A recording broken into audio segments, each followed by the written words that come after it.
All right, here we go. We should be streaming live out there to the folks, and you guys already know what I'm going to say about this. We are live on the Utreon, so we can show the guns. Check this out. This is I decided to bring my Bushmaster on the show. I've shown this before, but I decided to bring it on for some reason. I don't know. That was the gun that I wanted to bring on the show tonight. So we do this live from Utreon so that we can handle guns, shooters. You know, can't do that on the YouTube. So anyone, obviously the Utreon folks know, but the folks on YouTube, you want to join us live, go to Utreon/Who Moved My Freedom podcast. That's the place to find us. And then out there, let me see if I can load up the Discord. The Discord is there. I could throw it up. So maybe Babyface will put that in the chat or something like that. The link, either him or Lola will do that. But you can get on Discord here and ask questions and all that kind of stuff if you want to get your questions heard. Of course, our guest is Kris Tanto Paronto. He's here already. He just went to grab some cool stuff. So Patrick, if you're ready here, I'm gonna press the button and kick this off. Let's do it. Let's do it. Welcome back to the Hank Strange Situation, Lifestyles of the Locked and Loaded.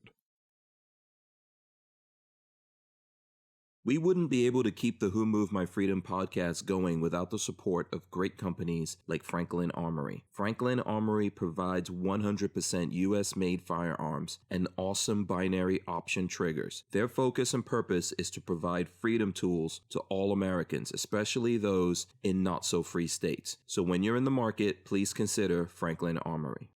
All right, let's go. Okay, here we go. We are live. Let me throw everyone up. I see Tonto's there. Let's throw everyone up on the screen. Okay, so Tonto, we do this thing here called jazz hands. Everyone, even the tough guys, have to do it. We got to do the jazz hands. We're taking it back from the terrorists. There you go. I hope you guys.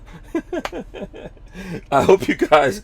Patrick is like, I can't believe you're making him do the jazz hands.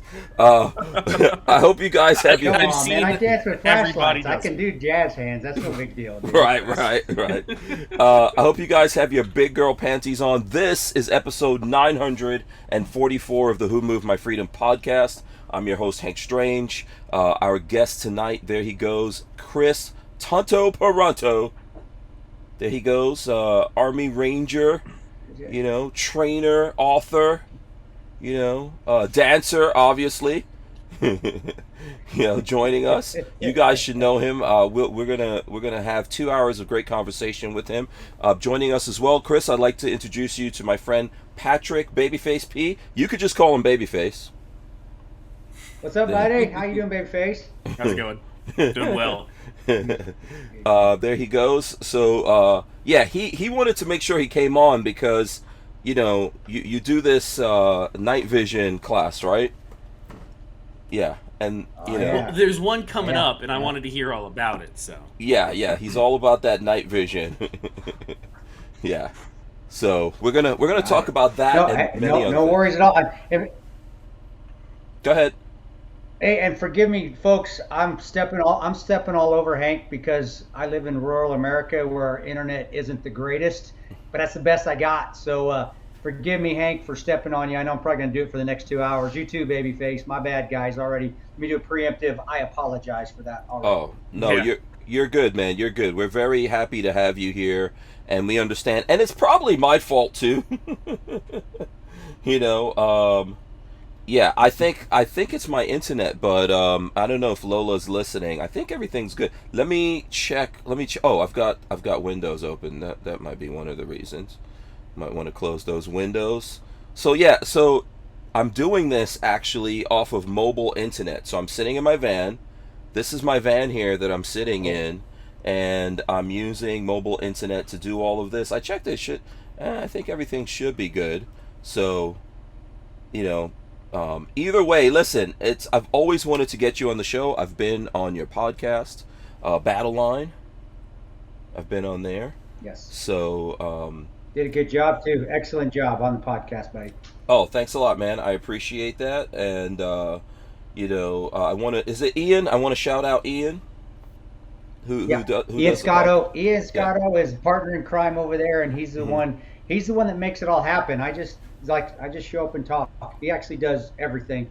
I just get the pleasure of just coming on and running my suck for a couple hours, and Right. and that's it. So yeah, Ian Scotto, tremendous. I'm Yeah. lucky to have him on the as the engineer, the producer, and the partner on the Battle Line podcast. Great. Yeah, and he's got a pretty cool voice too. And I met him in person at that training class that you did.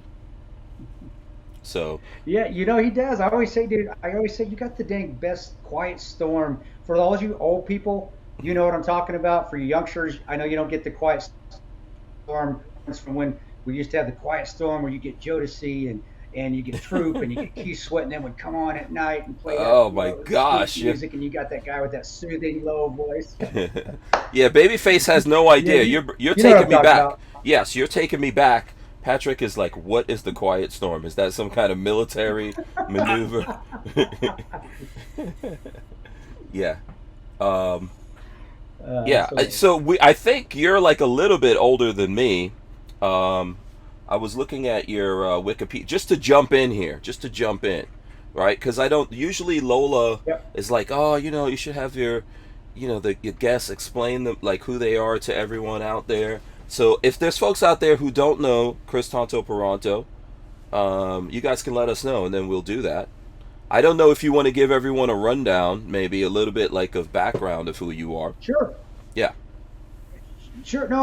I'm honestly, guys. I served in the Army. I actually screwed up the first time I was in, so I had to do basic training twice. I was in once for a couple years, got booted out, and then I went back in and did it all over again, which was a heck of a gut check, but also a very, very humbling experience. But I'm glad it happened. To be honest with you, I learned a lot from it. But went to the Army twice. Went to the 2nd Ranger Battalion both times I was in, and then served for another. Honestly, it was another 6 years. With active duty Army, and then going into the National Guard with 19th Special Forces Group and becoming an officer. And then in 2003, I started contracting. 2003, 2004, started contracting with a little unknown company at that time called Blackwater Security. Very small, very teeny. We had like one little Kwanzaa or this Right. tower on this shed-looking tower on this facility in Moyoc, and then for the next 10 years I contracted with Blackwater with other various companies, and then I ended up being a direct hire contractor, a direct hire independent contractor. The acronym for that is DIC, DHIC. So You're the most interesting guest of like the last 6 months, we can't get the damn show to run. This is so nuts. I don't know. This is the third one, so if anyone's looking out there, you got to go to the third. You literally have to go to the third, part 3 on this. I've never seen this kind of craziness happen. Well, I mean, I am in rural. I'm in Kansas too, man. We don't have. I feel like It's Hank's Hillary. fault. I feel like Hillary or someone is monitoring. It's Hank's fault. It's never your fault. No, It's it's, okay. No, I bet you some. Yeah, I can almost guarantee you somebody's monitoring out there from Northern Virginia. So here you go, guys. There you go. yeah. You guys know how I feel about you. Not you, not the group. Oh, The group's monitoring. I would People that are monitoring screwing up our internet connection. That's for you guys. They know. Right there. They know. Yeah. They keep hitting the button to turn the show. Yeah, Chris. At this point, if you flip us the bird, I would not blame you. Oh no! Those that know that deserve it, they know. They know you sons of bitches out there. Yeah, this has been crazy. I don't even know if I want to jinx myself by starting the intro all over again. You want to just roll Give it a into try. it, or do you want to? Yeah, no. Huh? You got to have the just timer roll going, it. I guess. Yeah. Yeah, I do. Okay, we'll start it all over again. So let's do this. Make the same joke 3 times. One more again. Yeah, I'm gonna go through it quick. We're on Utreon in Why Canada. are we here? Somehow Utreon is in Canada and still they're getting touched out there. But we're on here so that we can hold guns, we can show you guys guns. We can't do that on YouTube. If you want to be able to join us, you know, if you're watching this later on YouTube, in order to actually watch this or participate with it, you have to go on Utreon/Who Moved My Freedom. That's the way to do it. there you go. So I'm going to press the button here again and get this started again, and let's see if it works this time.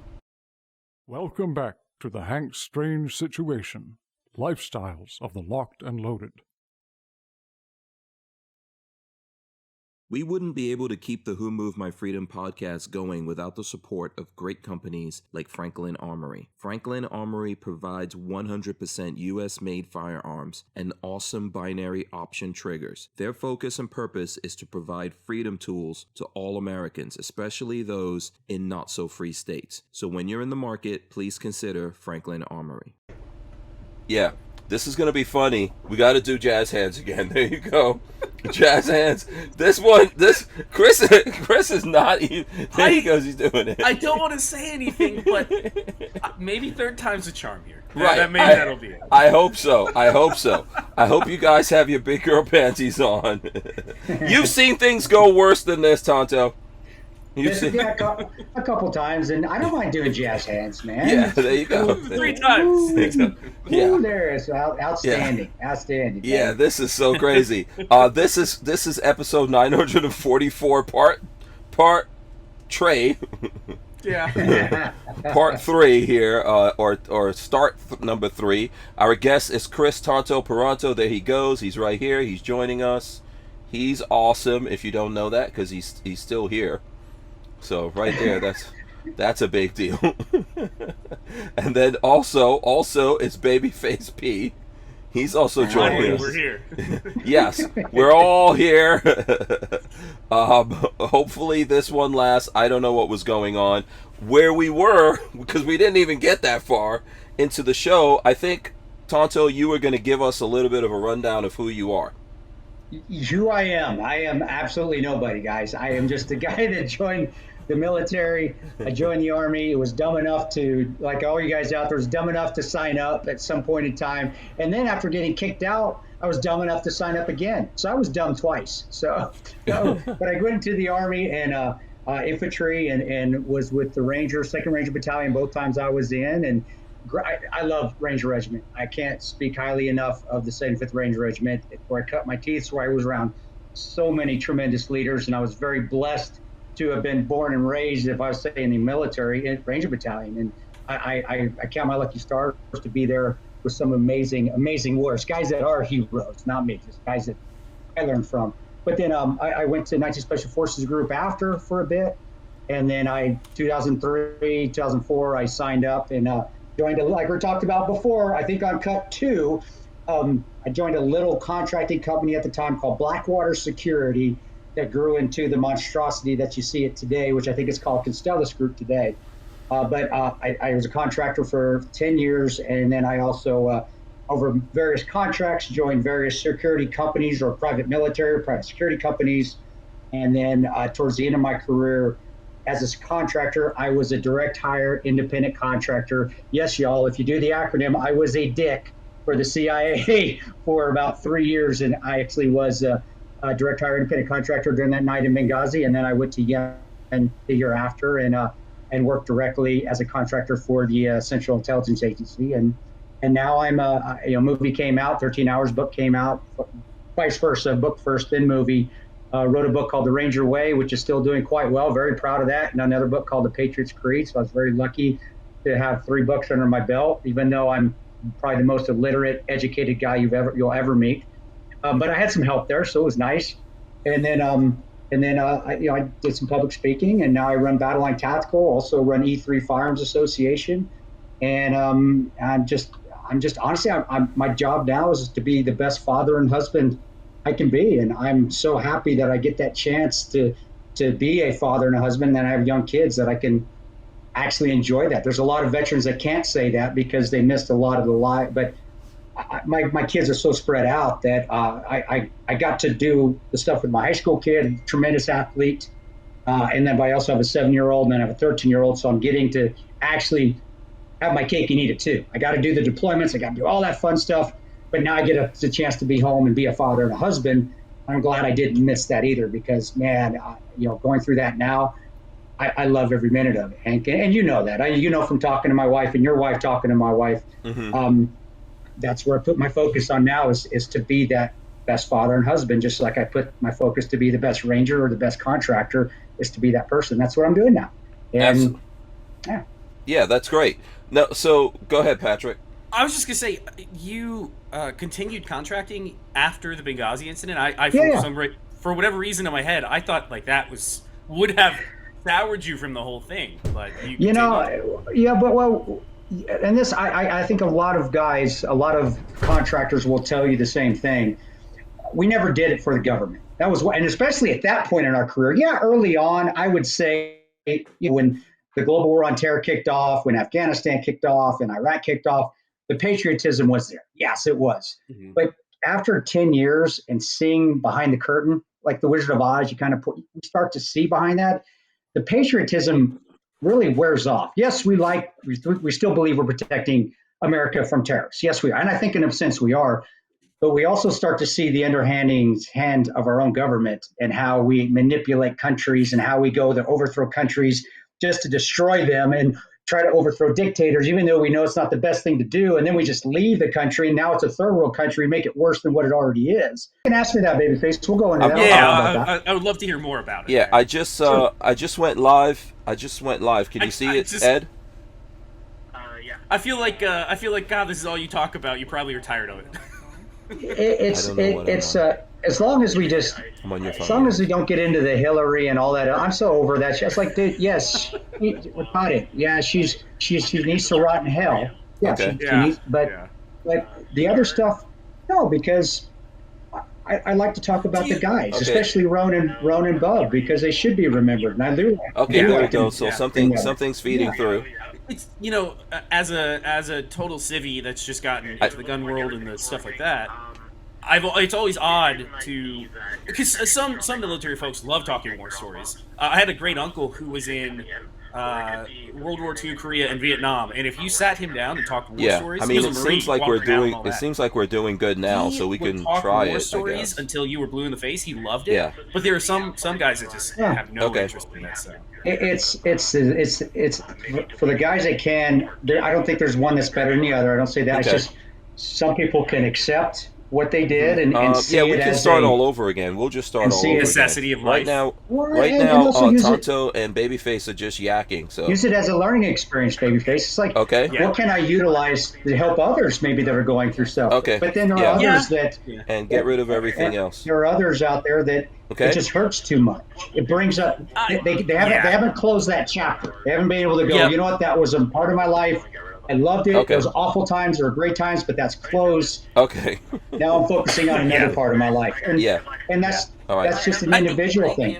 For my great uncle, by the time I even was old enough to talk war stories with him, he was already 80 something, early mid. Yes, we're live. So he was an old man.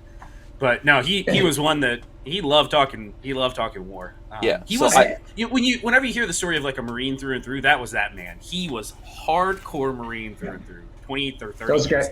Well, they're the greatest generation for a reason. All that generation was. No, those guys they're badasses. We can't. I mean, we can't hold a. I admire the Rangers from that generation because holy shit, I couldn't do what they did. Those guys were tough. Insane. Are you kidding me? I mean, Darby's Rangers and Merrill's Marauders and those. Are you kidding me? Fucking walking 30 miles a day with dysentery and using dogs. I mean, shit. I mean, and you're just like, no, I just have to do this. It's too bad. This is what I have to do.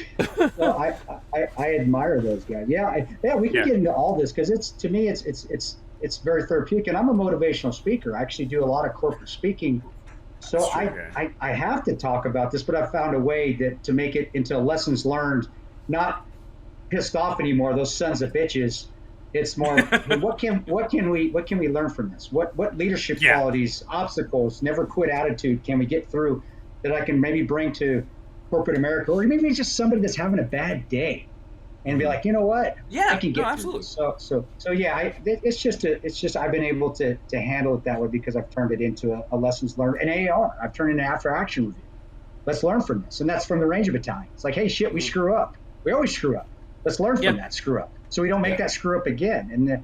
And I think that's something where when I let the anger go, buddy, when I stop being angry at the government, I talk shit about the government. I always will. That's just me. I will. All of us here. Welcome to Hank's podcast. By the way, we're live. Welcome to Hank's podcast. Yes, we are live. We love talking shit about the government here. It's great. And it's too damn easy anymore. Yeah. Let me say it with me. Say it with me, politicians. Ethics. Do you have it? They don't have it. Yeah. I'm not even speaking of, like working through the problems and all that kind of stuff. I'm not even going to start this all over again. We're just going to we're here. Let's just go. This is fun. Yeah, we're here. We're just going to do it. Babyface and Tanto are having a great conversation. You guys are joining us kind of in the middle of that because this is literally like the fourth or fifth time. Is it too much? Should I not be doing this again? I don't know. For one, you could do little symbols, but if we're having technical difficulties and we have one of the most interesting guests in a while, I'm not just going to sit in silence. I want to talk. Like, you're Patrick. You're totally fine. It's so weird. Lola's phone couldn't even just dial out. We were trying to dial out, and it was making a tone. That's how crazy it is. I'm telling you guys, those sons of bitches, and you know who you are. Stop listening to me, you sons of bitches in Northern Virginia. I am not saying anything that's important. You have better people to be spying on, especially the Chinese and the Iranians. You don't need to be spying on Hank's podcast. For God's sakes, do your job. This is not your job. This is so nuts. We've never seen anything like this, right? We've had problems. This is the worst it's been in a long time. Yeah. So big thanks to all the people who are still hanging out with us. This is episode 944. It's with Tanto, who I've known for a while. I've always wanted to get him on the show. Kris Tanto Paronto of Benghazi, all that kind of stuff. You guys know him. Army Ranger, author, trainer. Lots of good stuff going on with Kris. Public speaker. A plethora. I have a plethora of information on my resume if I ever did one. But, I'm not even gonna make you go back through your resume. Actually, I'm gonna. Let's pull up your. Let's see if I could do this without killing everything. and you forgot. Got to say father and husband too, because that's my job now. Father and husband. Yes. Congratulations. Don't do it. Thank you, buddy. Don't pull it up. I'm just telling you, don't do it. I'm kidding. Don't pull up Wikipedia. Wait. Yeah, don't do anything. Just say, there it goes. Take that ugly mug off there. Oh, look at that dude. Who is that guy? Look at that. He actually looks like he knows something, and he doesn't know shit. I'm sitting there thinking, I was like, there I was sitting. Should I have the hamburger or should I have the chicken enchilada today? That's basically what that picture. Oh boy. So let's see. Have you ever gone over your own Wikipedia? It's just something I think is weird. I actually have not, but my wife is tremendous, and the one guy that I have trusted in this business that actually helps me, and you've met him before, Hank, Jeremy Mitchell. They do check all that to make sure it's accurate. I just feel like a pretentious asshole whenever I see. I really do. And guys, I know I'm not. I know I come across sometimes as being one because I'm very outspoken at times, but I really hate seeing that stuff because I didn't. To me, I was a guy that joined the Army. I went to the Rangers. I did some good things there. I did some good things at contracting. I just happened to be caught up in something that was bigger than you. And it didn't require me to do anything other than what my survive. Job was. Yeah. Well, and that was the job. And I was with 5 other guys that had that same mentality, which made it a hell of a lot easier. I'll tell you right now, if I was by myself, I would like to say, I would have gone, and I probably would have. But I tell you what, to have 5 other guys there that were willing to go too, it sure as hell made it a lot easier for me because well, shit, I got my buddies. Let's go. And I can tell you from experience, being on your own, you do have some reservations of like, holy shit, I got nobody that's got my back. And I've been through some things in Afghanistan like that. But when you have guys with you that are just fire breathers and you don't all get along, and not all of us liked each other in Benghazi. I know people think, holy shit, you guys didn't get along. No, actually, Oz and I don't like each other now. We didn't like each other then. Wow. We didn't care for each other. Roan and I loved Roan at times, and sometimes I hated Roan. And same with Jack and Tig. Tig can be an annoying motherfucker sometimes. Like, dude. But they'll say the same thing about me. They're like, Tanto can be an annoying motherfucker. But the thing is that I think anytime you get a whole room of what I would assume are more alpha type men, and Yeah. keep them together for a certain amount of time where you guys have to live, breathe, and eat together, you're going to get on each other's nerves after a while. It just doesn't always work perfectly. Yeah. Yeah, I don't know the other guys. I know you and I know Tig. I think I can't remember which one of you I met first. You know, but you met Tig. I'm sure you met Tig first, and you and I met after. Yeah, it yeah, was Tig. yeah, I think that's true. Yeah, I met Tig through Barnauls, and you know, we had fun and stuff like that together. And I think Tig is cool. But yeah, man, under that pressure, you know, and like I think that goes for anyone under the pressure, and then the alpha comes out, and then even. You know, you guys went through that a long time ago. How long ago is that right now at this point? It's almost. This was a 10-year anniversary. 10 years. When it happened this year. Yeah. So, Yeah. and you got to remember too, we're all from. I still think it was cool. I was Tano, and I was the only Ranger there. So it was Tano and the Lone Ranger, same place in one night. I think that's freaking awesome. Yeah, that's right. But you know, you had the Marines, you had the SEALs, and there is some banter. That you know, there's some competition there too. But what I loved about that team. And I was only on one other team that was like that. That was in Kandahar when I worked in Kandahar. It's that when the mission started, all those differences that we had, all those little, maybe those little annoyances that got on people's nerves or anything that maybe even a major thing that may have pissed us off on each other that day, it went away. It was like mission focus. And that was amazing. And and that's where, you know, when I do the speaking, I think that's where corporate America, and I think they can learn a lot, and I think they're learn from it, especially in the special operations community. It's that you may not like each other, but it's mission first. And when the mission starts, all that bullshit goes aside, and you focus on the goal. What is the goal? And let's get to that goal, and let's win or accomplish that goal. And that was one of those places. The only other place I was at where it was always like that 100% of the time was Kandahar. There was, you know, that's only two places in my 18-year career that was always the case where guys could just, without being screamed at by their leadership to get their shit together, guys would get their shit together like that. And then when the mission was over, it was like, okay, I don't want to talk to you. Leave me alone. I'm going, you know, it's just, all right. And yeah. So isn't that normal for men? Isn't like men? We're just like that, I think. You know. I think so, but I also know from experience in other places, there were times where guys couldn't let those differences go. Really? And there were guys who said, I don't want to work with this. I don't want to ride with him. I don't want to go out with him. And it was like, what are we, a bunch of freaking cackling old women here, you know, sniping on each other? And that's why I say alpha male is a contradiction in terms, because I've seen more little sniping, and I used to call it the sorority sniping. It's like little sorority girls sniping between alpha males on a base than I would say I've seen with you know, just girls nitpicking at each other behind each other's back. Yeah, I can see it. I hate say, to say that. Well, no, Yeah. and it is. And any alpha male that tells you, oh, that never happens, horse shit. Yeah. You know that happens, and you're probably doing it if you're saying it doesn't happen. Well, so, and then check first yourself. of all, for the people listening to the audio side of this, they're not seeing you do the air quotes. And here's something I've learned, you know, over my, you know, 50 years. We're very close in age. Yeah, I'm 51, brother. 51. Yeah, I think we're both even Pisces, because Pisces are awesome people. So That's right. We are, dude. there you go.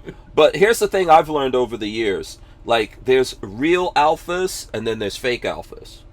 Yeah, and a real alpha typically doesn't, you know, do all of that kind of stuff. And you see it in animals, you know, like you'll see an alpha animal, and the other animals will come up and play around, and they really don't do anything. They just ignore them until it's go time, and then you have the fake alphas who feel the need, you know, they gotta like push up their chest.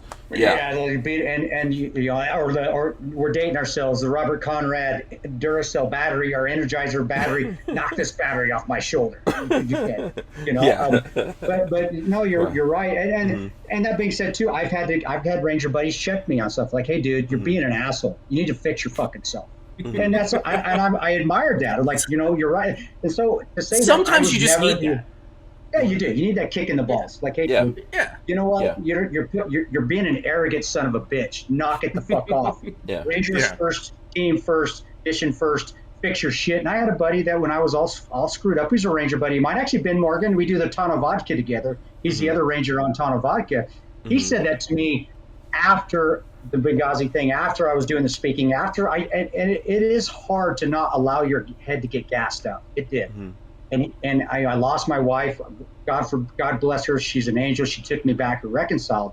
But there was that time for 2 years, 3 years after Benghazi, after the movie came out, and where I was like, I was so full of myself. And he's known me for years. He knew me in high school, and he's like, dude, you need to unfuck your shit and fix your fucking self. And I needed that because, like, you're right, dude. I am a total douchebag right now. Yeah. I am being the biggest arrogant piece of shit, and I never wanted to be like this. And that's what it took. And I'm glad he did. It did. I think that's part of what's massively wrong with our country right now is kids that are growing up on my generation. I'm 33, so my generation is the everybody gets trophy generation, and beyond that, we now have kids growing up in this like celebrity ideal with TikTok and Facebook, showing off your best side, wanting to be a YouTuber or TikToker, famous and all, and that stuff is. Celebrity is bad for your brain. It really is. Well, go ahead, Hank. I'm sorry. No, I was just gonna say, living your whole life through the lens of Instagram or YouTube or anything is bullshit. That's not the real who you are, right? Yeah. That's maybe sometimes a true, like, brief reflection of who you are. Sometimes, if you look at a lot of the things that's out there, a lot of that's fake stuff that's going on with people. But that's not really who you are, and you can't live in that every day, can you? Right. No, you can't. And actually, my Instagram account, my Facebook account, everything you have up now, that's the account. When I imploded and I was a total dick and I was divisive as hell and I was screwing around on my wife and we were divorced at the time. But, it's still, that's why we got divorced. I was being just a complete total asshole, just a terrible person. It's because I bought into that Instagram, all that social media crap, and I had to delete all that. I actually did all these accounts you see up now. They're new accounts that I started 3 years ago. I literally cleaned the slate. When my buddy Ben said you need to fix your fucking self, I had 200,000 followers here, 300,000 on Facebook, 250 on Twitter. I don't even have a Twitter account anymore because I think it's so awful. But that was a hard thing. Yeah, it was a hard thing to do. Was to say, okay, you know what? I need to get rid of all this because that's not me. That's not who I am. And let's start it again. That's why if you see the social media that we kind of have to have, you have to in this line of work now. But I try to keep it all positive. I try to keep it God. I try to keep it family. I try to keep it never quitting. You don't see me posting political stuff anymore. You don't see me getting in fights with or arguments with the trolls on there. I mean, I don't even read the comments. Wreck-It Ralph had it right. You don't read the comments. It's just don't do it. Yeah. Because now social media has turned it where you used to have to do something to be famous. Mm-hmm. Now it's just being famous is being famous, but is it really? You're not doing anything. You're just posting some videos. It used to be that you had to actually work hard and accomplish something in life, and maybe you get some fame after that. But now it's just the fame comes first without really having to try. And I think it's distorted a lot of what kids think what necessary hard work needs to be. And that's why you see us not having a lot of people. That's why you see us not having people working. They're not going. We have a lot of open positions. People are always hiring, but the workforce isn't there.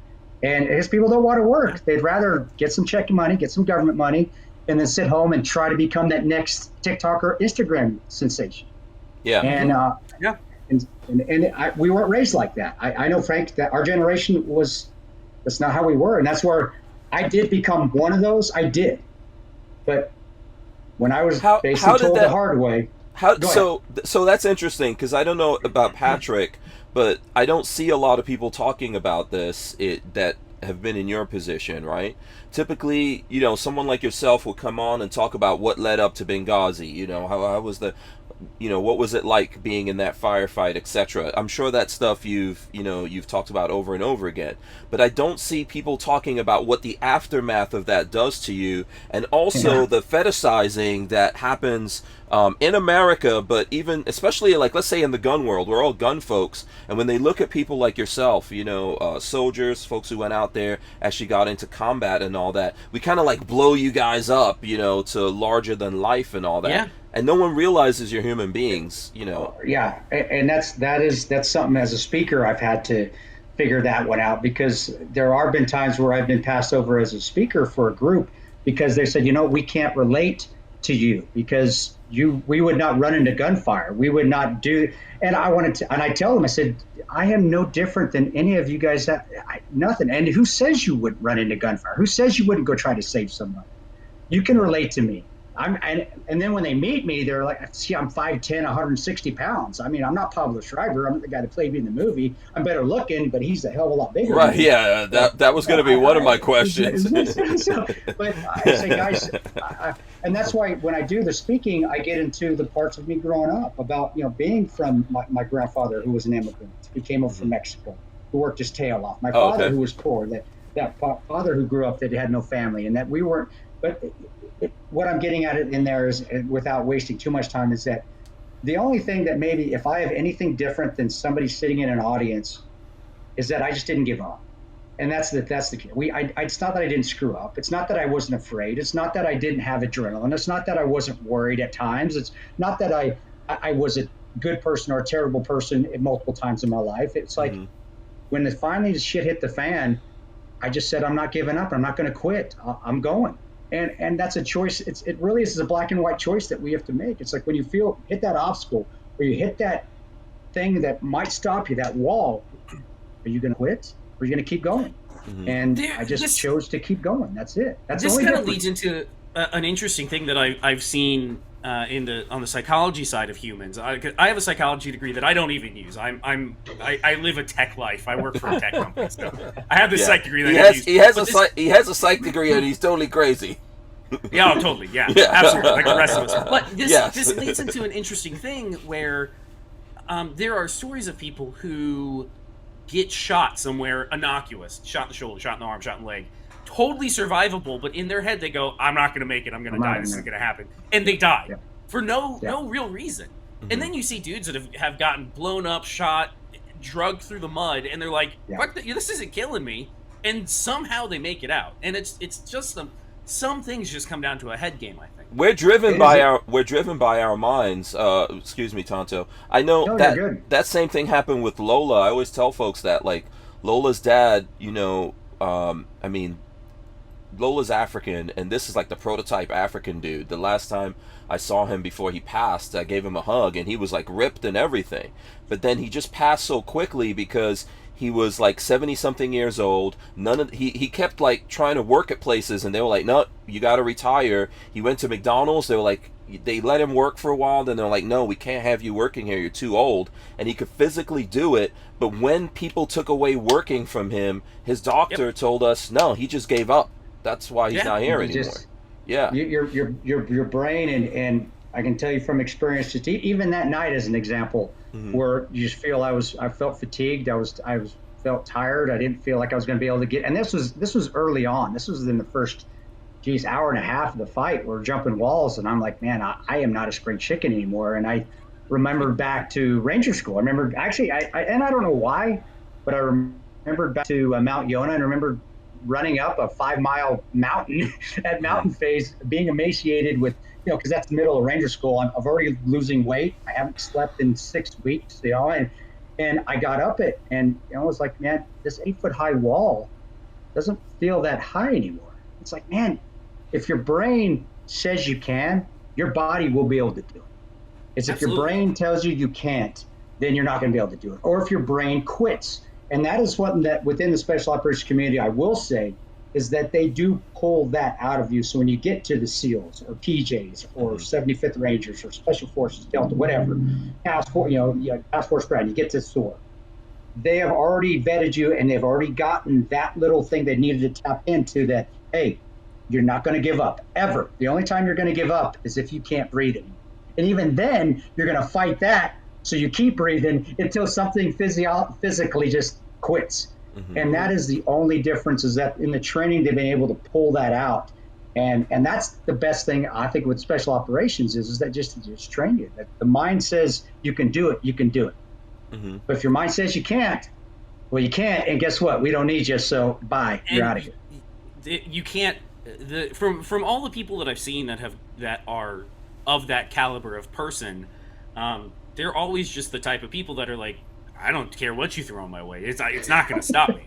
It's like they don't have this concept of doubting themselves. Well, you probably have self-doubt, but they don't have this concept of giving up. It's just like, no, we'll find a way around it. It doesn't matter what it is. Yeah, you're right. Yeah, that's what I want to tell people. So there's perspective. Yes, of course we doubt ourselves. And even when you get to a point, you're like, oh my gosh, now people are people are watching me and they know I'm a ranger. Holy shit! Now I'm doubting myself because I don't want to look like an idiot. Fuck it, you got to do it anyway. Oh, gee, there I go. There goes my floss. It's like, yeah, it is like, sure, we got to go anyway. Let's go. I might as well make it happen. And I'm returning that to Lola's father too, is because it is. He was ready to go, and he finally, his brain just said, you know what, I'm done. And yeah. I think there's a lot of, and I can see myself, especially if my wife passes. God forbid, I hope that's 100 years from now. That would make me the oldest man alive, though. But so probably going to be 100. But you know, if my wife passes before me, you know, right? She is my world. I love her to death. Yeah, and it's scary. Yeah, it is. So will I give up? But I understand that, and that's why the mind is so freaking powerful. Your body is just that instrument for your brain. The brain can push you through anything. And I'll give you Leroy Petrie. I went to basic training the second time with Leroy Petrie. He was a Medal of Honor winner. Blew his hand off. The dude was probably, and I love Leroy. Sergeant Petrie is tremendous. He's the Ranger through and through. He epitomizes what a Ranger is. But I tell you what, basic training, he didn't look like that. In fact, he wasn't an athletic. He wasn't good at PT. We didn't think he was going to make it. But the dude would never, ever quit. Never gave up. Yeah, and it's really what it comes down to, from what I understand. Yeah. It's your mind. It's your mind, and the people around you. You know, sometimes you can't be a crutch for yourself. Sometimes you need the people around you to be that crutch, to lift you up, to motivate. That's the powerful thing about a wife, man. I gotta say, I don't know. You know, you would have to ask the women out there what's awesome about having a husband. But I know the awesome part about having a wife is that person who actually believes in you. Yeah. You know, I've seen more guys. Well, that's it. You need that. You need that humility, that humbling. And my kids do that for me too. I've seen a lot of veterans that, I've lost 33 guys that have committed suicide that I've known, that I've worked with. That sucks, man. And you know, looking back though, and doing the AR, because I didn't want to be. I almost was one of those guys myself. Looking back at it, the majority of them had been divorced or were away from their families. They were getting bad relationships. They'd gotten out of the people that were with them when they were deploying. And I don't think that's a coincidence. And I tell you what, as soon as I reconciled with my wife and got on my knees and prayed to God, say, God, I can't do this. I'm sorry I've pushed you away. Please take me back. You know, that's when things got right. But that's how I always was when I was deploying. So it's like I got out when I was deploying of what made me strong. And it wasn't me. It was the people I had around me, my family, of course, my faith. And then those 3 years after, it wasn't that. I thought I could do it all by my own. And I think a lot of alpha males, air quotes again, alpha males, we do that. We get out of the people that made us strong, that helped us get through all that to become SEALs and Rangers and all those deployments, that when we push them away, we think we can still handle it all ourselves. And we can't. And we don't look back and be like, wait a second, my wife was helping me. Who was the first person I called after a traumatic incident downrange, if I was able to call? Or who did I want to talk to? Well, it was my wife, or it was my kids. And then we think we come back home and we're like, you know what? I can handle this myself. Yeah. Nope, can't do it. But that comes back to the mind too, and what you're saying, how our family members really do prop us up, and they do. They make our minds positive because we got so much love and support around us. It really makes that brain stronger too. Which, going back to Benghazi, it sure as hell made my brain a lot stronger and me to get it through it a lot easier, because I had 6 guys that had a positive mindset, going regardless. So it was very easy for me to say, I'm going too. I know these guys aren't going to let me down. And let's go kick some ass. And that's how it was. Let's go. The movie was spot on, dude. Ron's like, hey guys, nobody has to go. And we all just stood there and looked at him like, really? Are you really going to say that to us? Shut the fuck up. I mean, everybody, I know what we're all thinking. We didn't say it because we had the respect for Ron. But it's like, dude, shut the fuck up. You know we're all going. Let's go. And I get chills thinking about it because it was an amazing moment that I got to live through. But it culminated in all the stuff I'd been through up to that point in my life. And even that night, thinking about it, helped me get through those 3 years after, when I was doing the movie and the book, when I was being a shithead and I felt like killing myself. It was, man, I can get through this. I've been through this before. I know how to get through this. I went through Benghazi. I know that did not happen just for a reason. There's something I got to learn from this. Let's get to the next day. Let's just get to the next day, and I'll figure it out tomorrow. And eventually, after 3 years of me just crawling forward and praying a lot, I eventually came to my senses and figured it out with the help of a support group. Even though my wife and I were divorced, she still was there, and having kids together, you know, I still was around her a lot. She still was there to support me and my family and my Ranger buddies saying, "You're a fucking idiot. Get your shit together," which I needed that tough love. So we need that. Yeah, we need that. I think that's all of us. Did you want to ask something, Patrick? No, I was just gonna say everybody needs that kick in the ass every now and then, kind of pushing you back in the right direction. And you get off the track every now and then, and you just need that little kick to get you back going, and it usually gets you back where you need to be. Yeah, and you also you know you have good friends when they don't give up on you, even though if you're a dick. Yeah. Yes. Absolutely. So true. And I was a complete and total dick. Not a direct hire independent contractor. No, I was a No, I know, like, I'm like that. So Patrick and I are friends. I'm like that. Like, if we get into an argument, I'm fuck the world, blow everything up, or whatever, you know. And then, you know, in like, we've gone through those kinds of things, and Patrick will be the calm, logical one. You know, sometimes he gets crazy too. I have my things. We need this. This is like the thing about, you know, about guys, and we need each other. I think in life, people don't realize how powerful it is to have people. You know, it's not the things, it's not the material things. I'm not trying to say they don't have a value. No, but what it really is. I mean, success to me, and I had a ton of money back then. I lost a lot of it. Bad people I was around, bad and not really bad investments. Just really surrounded myself with bad people that took a lot from me. But whose fault was that? That was my fault. It was nobody else's fault but mine. I'm the one that allowed him in. But I still had a ton of money, but the money didn't make me happy. Money, I'll tell you from experience, my personal experience with money, money is not an indicator of success. It's not for me, and it didn't make me happy. All money did is it made me not worry about having money. Which to some people, that's a big deal, especially if you don't have it and you're trying to paycheck to paycheck. I get it, especially in today's society with how high inflation. Oh my gosh, just how crazy it is right now. Which is why we need to vote better next election.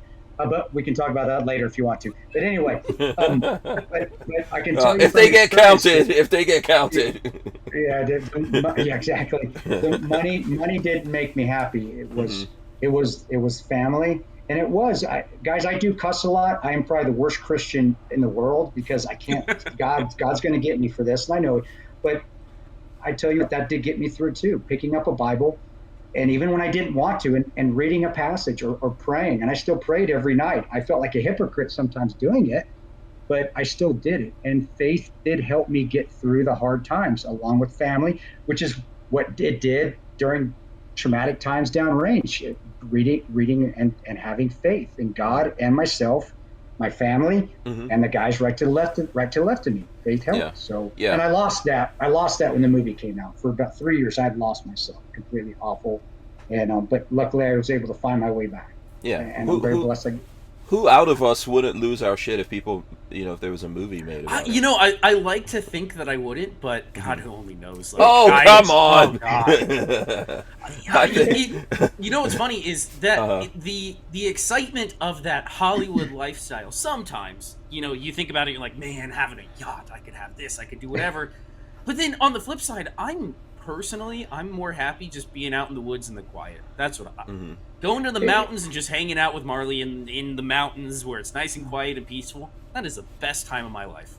But I'm no. I mean, I didn't have I'm not Brad Pitt or Tom Cruise or nothing like that. But So I can't say that I know what had being pulled every which way when I'm being recognized every time I walk. That didn't happen, but there still was some privacy that I lost, and there still was, again, where especially on the social media side of the house, where you start to focus on that becomes your Bible. That becomes where your faith goes into. It's like, man, how many likes did I get today? Shit, I didn't get 5,000. I only got 4,095. What did I do wrong? Oh my gosh, I got to be more of an asshole. I got to be more outspoken, or I got to embellish more. I got to lie about my career more. And not saying I ever did that, you sons of bitches. I'm just using that as an example. And I'm being serious. I that's one thing I made sure I never did because of all the stolen value shit out there. But it still was. I'm looking at these likes. I'm looking at all this shit going out there, and that's what I'm focusing on. It wasn't focusing on the kids or that wasn't most important anymore. That was the false sense of, I don't know, of status, I guess is what you would call that. I am not a highly religious person, but I do believe there are plenty of lines of scripture about false idols and false idols. Yeah. So yep. It's I think it's a for real thing. It's real easy for all of us to fall into that trap because it gives you that like adrenaline rush, that dopamine hit when you pull up something and you're like, oh my god, it's gone viral, or like you get that little dopamine kick, and you got to keep. Luckily, I have a wife who is very grounded, and anytime I'm like, look at that, I went viral with this one thing, she's like, that doesn't mean shit. That doesn't mean anything. You're fine. You're just regular. And that's how my wife is, and that's how and again I had to completely implode. I had to do the Britney Spears shave off all my hair, literally, and figuratively. Wow. I mean, but like implode and just get rid of it all and say I may lose everything. I may not have any way to make any money anymore, and because that did push a lot of the speaking at that time. It helped with the other books. It helps with retail. It helps with the battle line stuff, the training. But it was, am I going to be here to see my kids grow up and take the Glock out of my mouth? And to do that, I need to get rid of all this shit. Or am I going to keep living this false world that I'm in, that I'm not bred? Guys like myself, we're not bred for that. That's not what I ever wanted to do. I worked for the fucking CIA. I didn't want anybody to know who I was. Yeah, that's kind of the interesting turn of all of this is the at least from my perspective, the areas of work that you went into were secretive in nature, and it probably appealed to you because of that. Yes. Then yeah, you're right. The celebrity might have been somewhat thrust upon you because of situations somewhat outside of your control. So go ahead. No, here's what I was going to say. So the path out of that, right? The path you're on today. Describe that to the folks that are out there. How'd you get on this path? How do you stay on this path every day? What do you do? I can tell you the exact night. I can tell you. I remember I was at my lowest point. I'd already put a Glock in my mouth twice at that point and put it down. And it was getting close to Christmas, so it's at a worse time too. Christmas time is when depression kicked in. Bad time of year for people. Yep. My wife and I were divorced at the time. We haven't gone to Disney in a while, and we will again when they fix themselves over there. But we do have a Disney timeshare. We had a DVC timeshare. We've had it for years. And she had taken the kids to Disneyland. And I remember, so I was basically home in Omaha in a terrible, terrible relationship with this terrible lady. And she was awful, just toxic. And my kids were gone. My wife was gone. It's Christmas time. I want to be with my kids. And I remember I literally was doing the crying game in the shower. I'm naked in the shower, huddled, crying my ass off because I just felt like I'd lost everything. It's like, what have I become? And it was like, it literally was like a movie of at the lowest point. I mean, and I'm like, what have I, and I remember looking in the mirror and I've said this already. I remember looking in the mirror going, man, I don't want to live like this the rest of my life. And that's when I did get on my knees. I literally got on my knees and said, God, I can't do this. I need you to carry me. I need you to carry me through this. I can't do this. And I got the Glock and I put it in my mouth again. And I maybe it was divine. But a voice said, just put this shit down. Put it down, dude. Put the shit down. And I put it down. I looked in the mirror again. And that is the hardest thing to do. The other two times I was never able to look myself in the eye. That third time I was able to look myself in the eye and said, I don't want to live like this to myself. I don't want to live like this anymore. And I got dressed. I picked up the phone. I called my wife. I said, can I come to Disney World with you guys? And she said, yeah. And that's again, literally, I just left. I was living by myself, of course, so it was just my house. And I packed a bag up, found a plane ticket, and I was off and got to Disney World. And honestly, that was 2017. Stayed at the Polynesian Village. I'd been to Disney World, for a lot of years. Mm-hmm. That was such a wonderful, wonderful trip. I mean, it just felt, and I know you guys have probably been the same thing. It just felt, this is right. This is where I need to be. Mm-hmm. What the hell have I been doing for the last 3.5 years? Yeah. And everything. God bless your wife, man. She's a good woman. There's women out there that would have said, nah, fuck you, dude. Yeah. She's an awesome, she's an awesome woman walking on the face of this planet. God bless buddy, her. And you just, and she did. It was just the most wonderful vacation and things. Mm-hmm. It was hard. There were some, we had to get through stuff. There was some business things. I was trying to, all the people that I'd surrounded myself with, I was trying to get rid of them, but I'm a meal ticket for a lot of them too. Oh, and, I'm sure. So it's funny. I watch movies like Elvis, and I watch movies like even a Bohemian Rhapsody. Mm-hmm. That I'm not going to get into it too much because legally I'm not allowed to. Mm-hmm. But I can just say I can relate very well to that. Not the people. I don't have that many, but I can relate to the losing yourself in the business and trying to get out of it. And one found a way out of it, the other one didn't. And I'm very lucky that I found a way out of it. But it wasn't easy to do because cutting ties with a lot of it on the business side can get ugly. And it did in some cases. But my wife stood right next to me the whole time, and it was just like Benghazi when the other guy stood next to me and Rhodes said, hey, you don't have to go. Well, it's like my wife. I'm like, Tanya, you don't have to be here for this. And she stood by me, and that helped me get through it. And it was the same as Benghazi, going with those guys like, I don't have to go, but they're going. They got my back. Let's go. Yeah. And so that's why I said Benghazi was a great experience because it helped me learn how to get through obstacles. And it helped me to get to that point where I didn't kill myself. Because that was one of the things, too, I thought about was like, wait, I've been through the Army twice. Shit, I've been through Ranger School. I've been through Ranger indoctrination twice. I've been a private Ranger battalion twice. I fought like hell to get back in. I forgot kicked out. Got my master's degree during that time frame just to get myself better. I've been through all that shit for 10 years contracting. I've been through one of the worst nights people would think in my life, which I still think is one of the best nights in my life. It was tremendous. I'm not going to quit. I've been through 13 hours of that shit. I'm not going to quit on myself. And so it really, Benghazi did help me overcome that third time as well, because I did think about it. Like, dude, are you serious? You've been through all this, and now you're going to kill yourself? No. And so it was something that did help me, that helped me get through it. Something I learned it. But having my wife there those 3 years, the time after, in 2017 on, and having her with me now is why things have gotten so much better. And all that money that I lost, have we made it all back? No, I don't. But I don't want to be gone from home that long. But we're doing just fine, and we're comfortable, and we're in a good place. That, I'm doing fine. I don't need all that money. We need enough to take care of the kids, and I got my wife, and and we got each other's back, and it's tremendous. It's wonderful.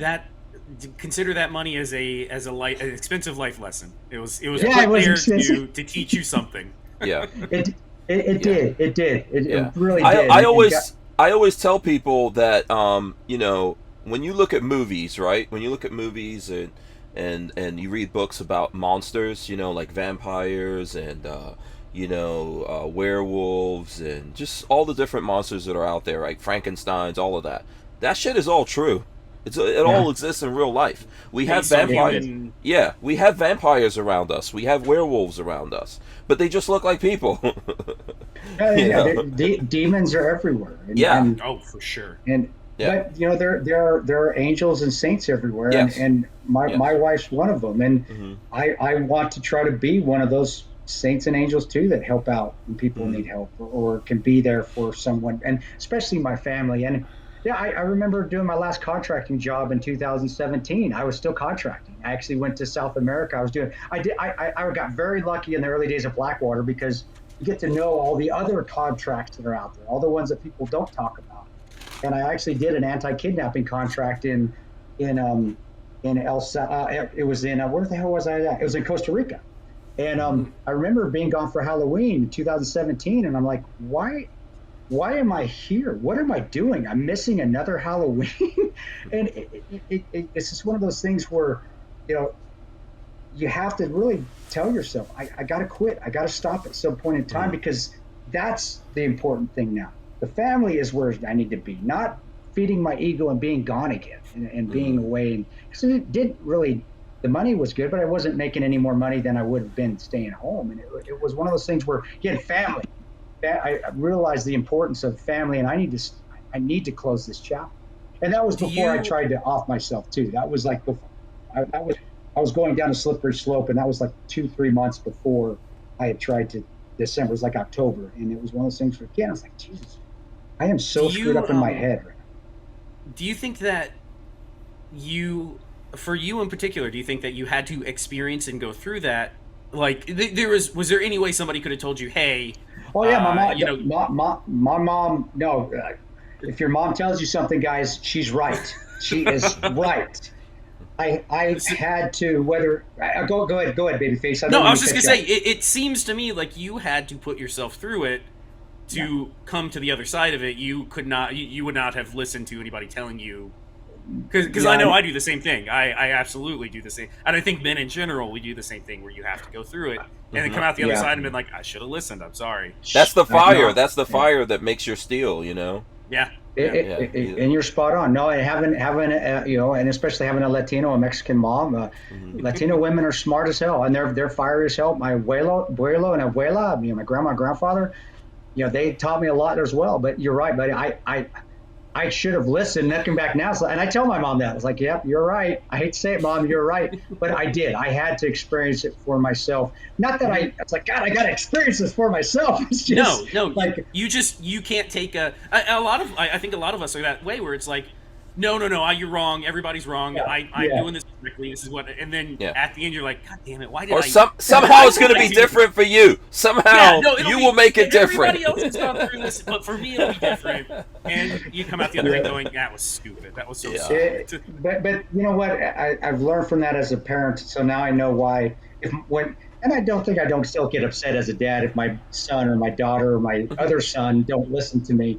But I understand, because I do think that. I'm like, well, you know what? I didn't listen either. Yeah. But they're hearing me, because I heard what they were saying, and I know what they were saying. Mm-hmm. It's just you're hearing them, but you're not listening, and I understand what that means now, where I didn't at the time. But yeah, you're spot on. You're spot on.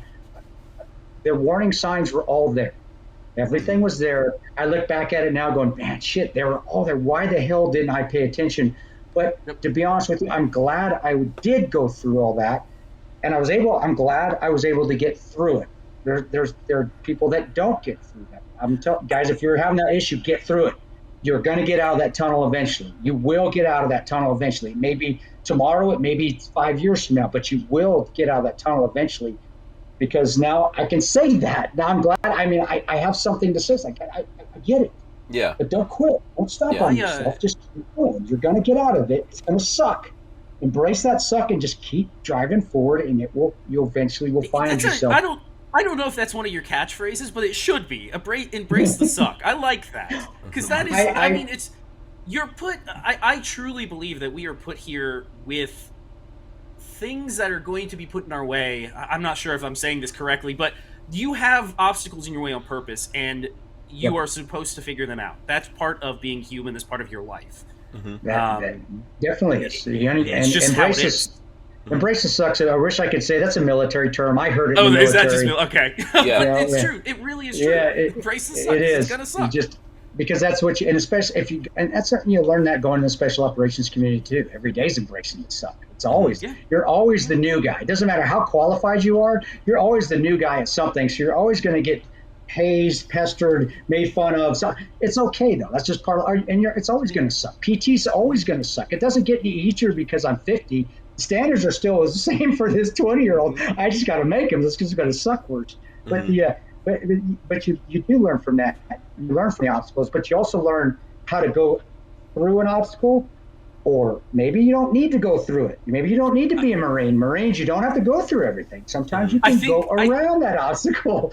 Sometimes you can go over that obstacle. I think that's part of the growing up, the wisdom with age. You, as at me as a 20-year-old or in my teens, I would have looked at something and gone, "This sucks. I'm going to have to go through that obstacle." But me and now, almost mid-30s, I'd be like, "No, we don't have to go. We don't have to go through that. Hell no. There's ways around all this stuff." Yeah, exactly. Yeah, I can see just from that training thing that I did with Kris. I can see, and I was telling people after I came back from that.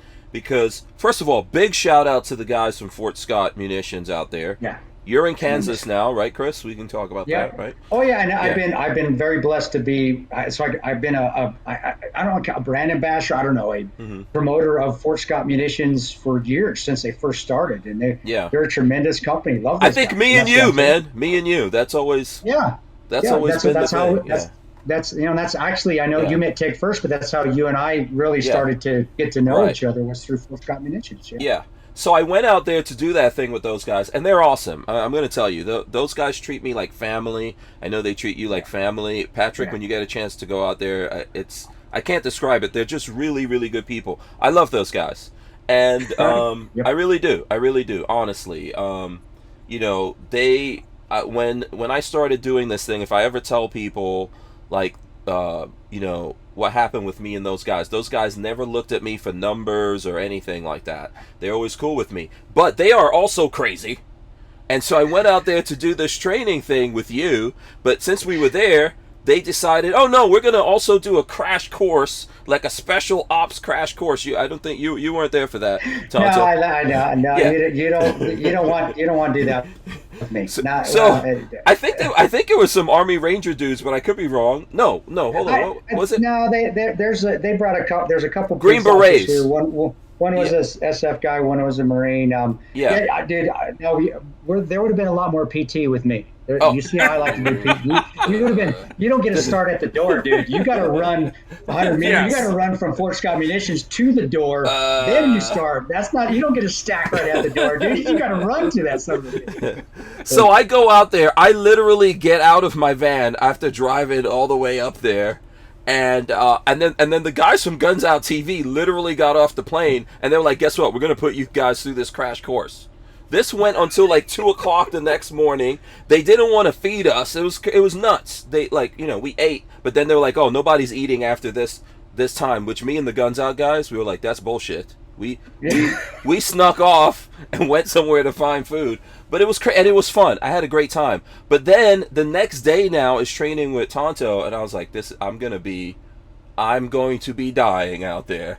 I have gotten no chance to recover or whatever, and I was doing it. And and Tonto was like, "Hey, Hank, you don't have to like push yourself and all that kind of stuff. You're real laid back. You're laid. You come in there, and I remember I brought you. I hate the term influencer. I can't stand that because it's like shit. Influencer. No, we have a responsibility if we're out there with guns. We are mentors. We need, and that's what I said. I said, guys, influencer horse shit. We're mentors. We need to set the example because people are watching us on all the social media, so we need to be mentors out here, and I think there's a lot that needs to happen a lot more. I that's why I said I can't stand gun influence. No, I know. Let's set the example. But that being said, being out there and Michael Billings, one of my instructors. Oh, he's awesome. And that's one thing with it. Mike is out there. I said Mike is one of my guys. He knows what I expect. I don't need to be out there yelling. Let's just do the course. It's not that. This isn't a vetting course. I mean, I'll run that kind of course. If you want me to get all rangered out and get up in your face and smoke the living shit out you. Where did you even find Billings? That guy's like a robot or something. He's he's like T2. Remember the T2 Terminator? Was that little skinny dude? Yeah. No. He's what was the name of the guy that was the second Terminator? The skinny one. The T1000, man. What's the T1000? Yeah, the skinny dude. That dude was nuts. I don't. Yeah, that's Billings. Billings is crazy like that. It's like.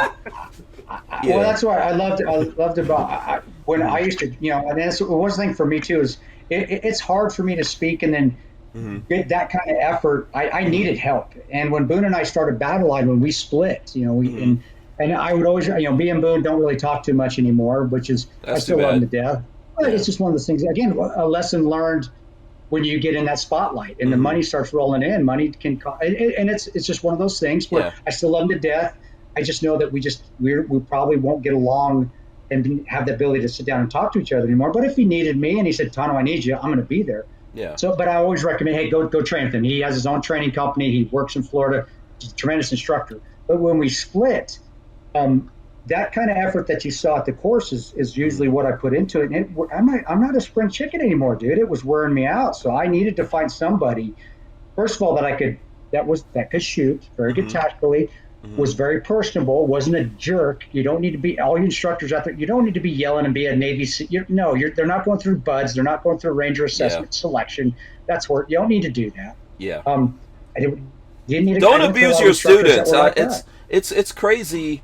I guess there are people who want to get abused, right? There's people who want to go train and get abused. I don't want to.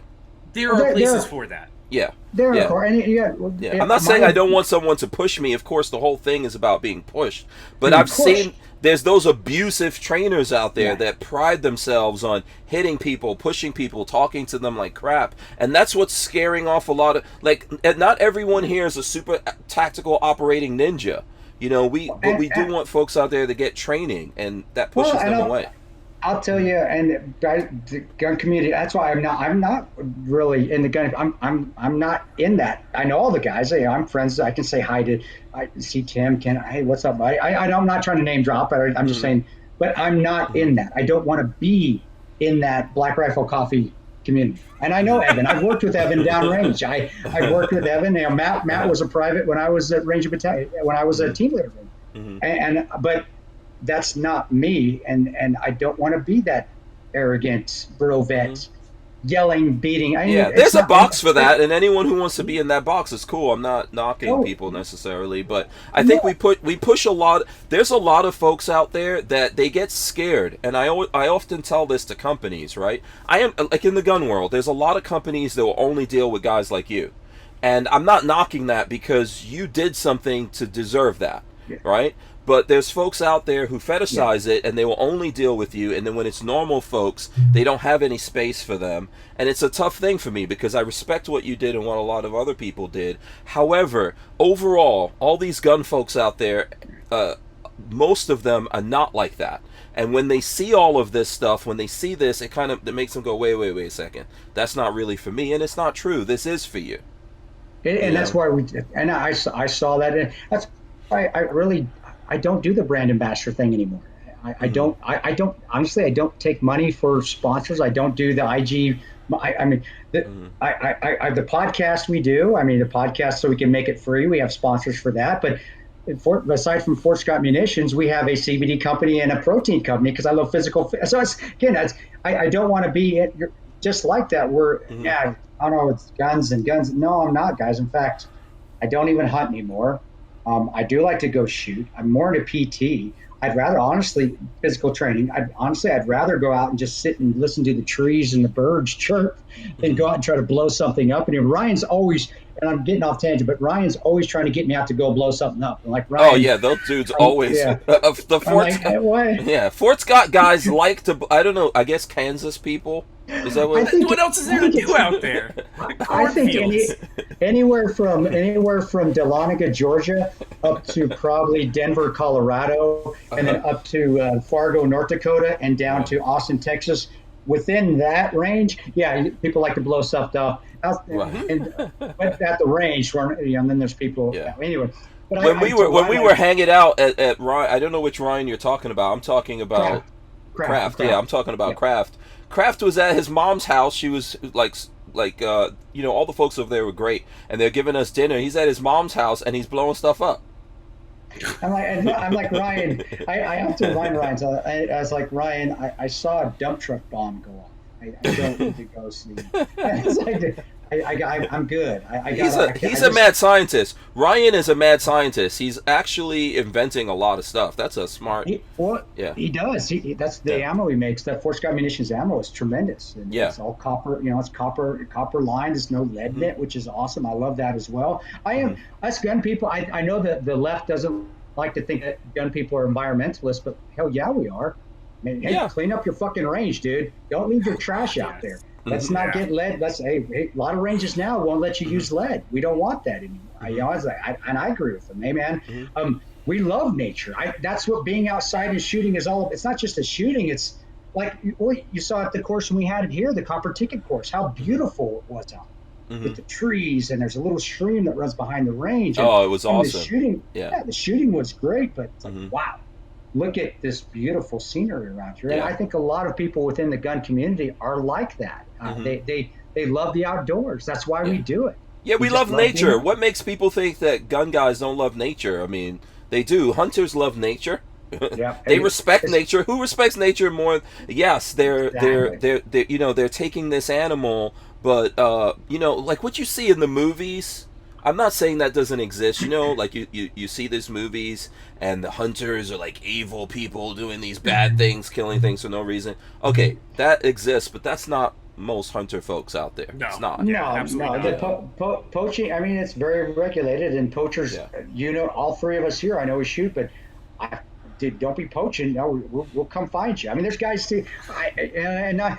Buddy, I shouldn't even call him a buddy anymore because I didn't really care for Craig when we were working together within the agency. So him and I didn't. I mean, there's another guy where we just he was a GRS guy, but he was a very good operator. But guys like Craig that actually have taken to the next level that go out and hunt poachers, try to find them. And I said, and Craig is representative of. I think he is a good representative of the gun community. Whether I like him, whether we're buddies or not, that's regardless. He still is a good representative. But he's done that thing where we can say, we are very, we do respect nature. We do really respect the animals. And there's guys out there that are actually coming for you because they don't want you destroying. And killing things indiscriminately. It's just let me get a comment in here because I know that the audience is here. They've stuck with us through all our crazy starts and all that kind of stuff. Chat over here. No, it's fun. Shelly Fungus says, "Hey Chris, I need your motivation. Just ordered an autographed copy of your book." He put his order number in there. He said, "Send me the Tanto vibes." Thank you, brother. So you got it. The spirit fingers, they're coming for you, buddy. The spirit fingers, they're coming. Yeah. So, and I know I'm trying to see if there's any other things here. If you guys have questions, let us know and I'll get it in there. I know there's been like chat and conversation going. So I know Patrick wanted to ask you about night vision. No, I want to hear about. So I've been keeping up. Who was it that we had on the podcast? That did night vision? No. That was part of Fort Scott. Oh, we had Big Ryan. Ryan Duvier. Ryan Duvier. Lurch. Lurch on. Yeah, that's Lurch, dude. Family Lurch. He's a big dude. So he mentioned the course, and then he's been keeping contact with me about when it was coming up. And this time I can't make it. Marley, my wife, is due in January with her first baby, and I wanted to come out, but it was. I felt it was irresponsible for me to go spending a bunch of money right before Marley has a baby. Very irresponsible of you. Don't do that. Do that. So I'm hoping you continue this. I heard it was kind of depending on how it does. So if it does go into next year, I definitely will be there. But I want to hear this isn't something. What are you teaching? Like, what's the course going to be like? What are you guys going to? And we're very. I'm very, very blessed. Not because of the partnerships I've made, because of being Tanto, but because of people I've worked with. Luckily for me, a lot of those people that I've worked within the military or the contracting world, a lot of these guys now work for gun companies or optical companies. And this is how I got involved with Photonis Defense. And they sponsor our Battle Line podcast. It's tremendous. I didn't get on with them because I'm Tanto. I'm sure that helped with the uppers, but the guy that runs the big guy that runs the retail side, Phil Otto, was a GRS guy. He was a Marine, but we worked for the CIA together. We rode together in Kabul for a couple of years, and we've remained friends for a long time. And luckily he came, hey, we want to sponsor your podcast. And I'm like, night vision? Oh, fuck yeah. Sponsor the podcast. Come on. Yeah, dude. exactly. I mean, if you said no, we'll get you an MRI or CAT scan. And I love Phil, and Phil's tremendous. So luckily for us, Phil and I are like, well, let's do a class together. And luckily for me, again, being in Kansas and having a range here and having other means for to get money. This isn't one of this. I'm an entrepreneur. I am. This is one way that I make money, but it's not the only way. I'm very lucky that I can have a course, even if I only have a couple people. Mm-hmm. And I think night vision is something that people are a little bit skeptical to get into because it is. We're used to being in the daytime. My thing is, hey guys, you're going and shooting 100 million rounds at that paper target, running backwards, and it looks cool on YouTube, but you really want to get up and let's go to that next level. And guess what? I have a buddy of mine that I worked with. He's an instructor as well. He will come down and we will teach with the best. And it is, brother, their night vision. I wish I would have had that on the rooftop there that night or any other op that we did. It is unbelievable. Come out with probably the best night vision company in the country. Night vision's on us. You don't get to keep it, but you get to use it. Battle line myself, and it's a way for me to give back. It's especially during these times of woe when things are so high, prices are so high. I'll pay for the night vision rental. Come out, and what we're going to do is just really the first day is just getting you used to it. I mean, that's the first thing is just getting used to having that damn thing on your head, and then getting used to whether you have binos or if you're wearing the four bangers or if we bring you the monocular out. Getting used to that, and that is just coming on the range and just shooting and having, using an infrared laser, showing how the hold is completely different. You're not looking down a sight anymore. All you're doing is pointing a laser. So the hold's going to be different. And guess what? You have no peripheral vision anymore unless you have that four banger. But even then, you're looking in a tree. You're only looking out a little bit. Yeah, and so again, where can I just quickly? I'm sorry, I didn't mean to cut you off, but I'm trying to find. I want to find that class so I can share it. You can go to my website first, either KrisTantoParonto.com or you can go to BattleLineTactical.com. It'll pop up. Okay. But it also will pop up under in Fort Scott Munitions. It's in their catalog as well. But go to Battleline Tactical or go to KrisTantoParonto.com, and then go to the drop down. You'll see Battleline Tactical, and it'll be right there. And then Jeremy runs my Facebook page, so it's all over there in Facebook. But Babyface, his first day is really just getting used to it. We will do some movements, but it will be minimal movements because it is anybody awkward. That's never put nods on their head. The best way I can describe it, and I'm not an expert by any means. I got a PVS 14 about a year and a half or 2 years ago, and then eventually, obviously, I like any good night vision person, you can't just stay with a PVS 14. But it's like if you turned all the lights off and then looked through whatever green or white toilet paper tube, and that's all you can see. That's it. It is a lot. It takes a lot of getting used to if you don't have a solid footing underneath you to begin with. And that's where we'll just work on bases with the nods on. I'm going to work on you just getting your head. You got to turn your guys. Guess what? You got to turn your head. And getting used to doing this, and how we do that is we put people on the line and we have them do turns. And it can, if you don't have instructors that know what the hell they're doing on this, it can be very dangerous. So we have to maintain. Instructors got to have their nods on too, because we're going into low light or no. We'll go to low. We'll start with low light first. That is showed. You got to do it. It's just crawl, walk, run. And then depending on just what ambient light we have out there from the stars, or if we don't have anything at all, it can be pitch black. You're going to have to get used to that. And it's just something that we will crawl, walk, run, where it'll be static, just like you would in the daytime.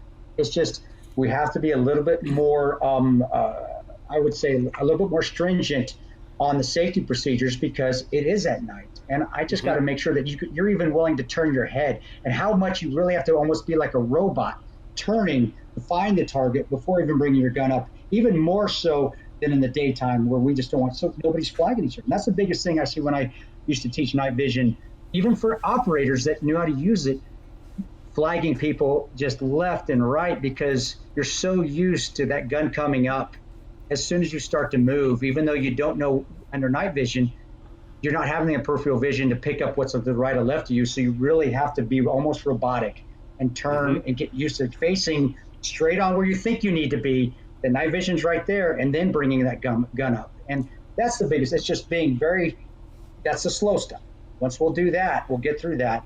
Then I'll start doing little movements with you where we'll go 5 meters. We'll have you start at if it's a 7-yard line, you're going to start at the 10. And I'll have you move. And it'll be a walk where you're going to walk, stop at the 10 and shoot. And then we'll pick it up a little bit. I don't think we'll get to a point where I'm having you run, because I mean that is very advanced stuff under night vision. Yeah. And now we'll get to a course where if you've gone through this one, okay, now we're going to brush it up a level. And that's what we do with battle line all the time is we'll crawl, walk, run. You got through. I mean, this. are you going to have to do push-ups and stuff like that with the night vision? No, I won't do that with you on that. Okay. With it, I mean, there are people will. We just talked about the mind over matter thing. Right. People will stress themselves out by just being under night vision and us having them do movements and. So I have, we have 2 setups. I have my DTMVGs, and then I built a Mod 3, which is in 2 pieces right now. The Mod 3s are the ones that you can click the pods in and out. We have a baby on the way, so I convinced my wife to let me build her a set, and then I was like, hey, why don't I buy a Mod 3? Because then you can, Yeah, that sounds totally logical. Exactly. That makes complete sense. Don't get any baby formula. Don't. Hey, we got plenty of money. Don't for that. stock up on Pampers. I'm not concerned. If we get to that point, babyface, on that course though, on the day 2, I'll build a little doorway on the range, and I'll have you come in and clear it. I'll have you. It'll be very easy. It's going to be all facing forward, but coming through and actually acquiring targets and doing a little door entries on the range.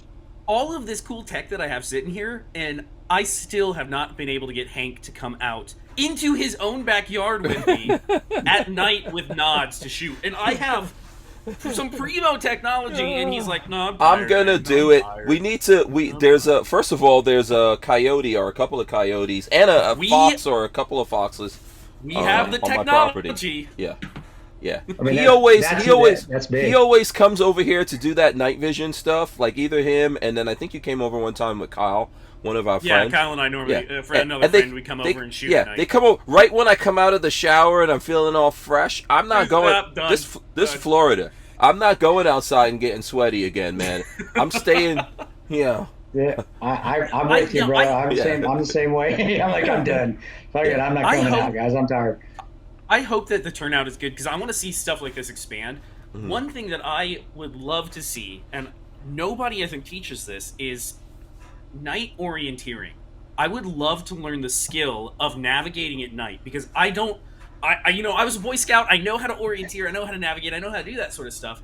But when you add night to the equation, it's got to be totally different. Babyface, I'll be honest with you, it's easier. It is actually easier orienting at night. Well, because you're not all you can really see is your map and your compass. So you're going off things that, as long as your compass is working, and you've got the right azimuth, you've got the right distance and direction. It's easy because you're not starting to look around and that tree's not throwing you off, or you're dead reckoning is what you're doing because you're at night. Okay. That makes sense. It really, as you just got to get through the first couple, and it feels a little weird, but you're gonna be like, "Holy shit, this is easier," because I'm not throwing myself off by trying to terrain associate, or I'm trying not to walk around. You're gonna fall more, and you're probably gonna hit more stuff. But that totally makes sense. I didn't even think about that. It is. When you're going on a hike from point to point, you're constantly scanning, like, where's that next marker, and I can see how I've done it before, where you throw yourself off and you're like, I'm pretty sure it's that way, and my compass says it's this way, but I feel like it's that way. Yeah. and everybody drifts to their strong leg, and unless you know to come back the other way, go around, you're going on obstacles, but you just, when in daytime we drift. At nighttime you don't drift because all you're looking is your compass, and you're checking it, and you're dead reckoning. But I will tell you, and I just said this, I think I just said this before, you're going to trip, and you're probably going to hit more things because you may not see what's in front of you, especially if you're in Florida or Georgia and all those catch-me vines. Anytime I put the knobs on somebody for the first time, brand new, that's never put knobs on, I'm always like, you need to understand that you need to walk about 15 feet ahead of you. You need to look at what's ahead of you about 10 to 15 feet and anticipate that, because whatever's right under your foot, you're going to trip over it if you're not paying attention further out. Yeah. Definitely. By the way, I've got Definitely. the course up there it is. here for anyone who wants to see it. Do you want to just tell the folks, give the people out there some quick info on it again? Well, yeah, it's guys. It is a level 1, and I don't think there's anything as advanced. I don't believe there's not advanced combat. There's not basic. No. There is somebody that knows the basics, and then there's somebody that just knows them a little bit better. So we don't say advanced. We say levels. This is level 1, 2, and 3. This is a level 1 course. This is an entry level course, and we will keep it as such. And day 1 will be with Phil Otto. He'll be here, the Photonis defense rep, and my buddy that was a CIA, former Marine as well, CIA contractor with me, Cabo.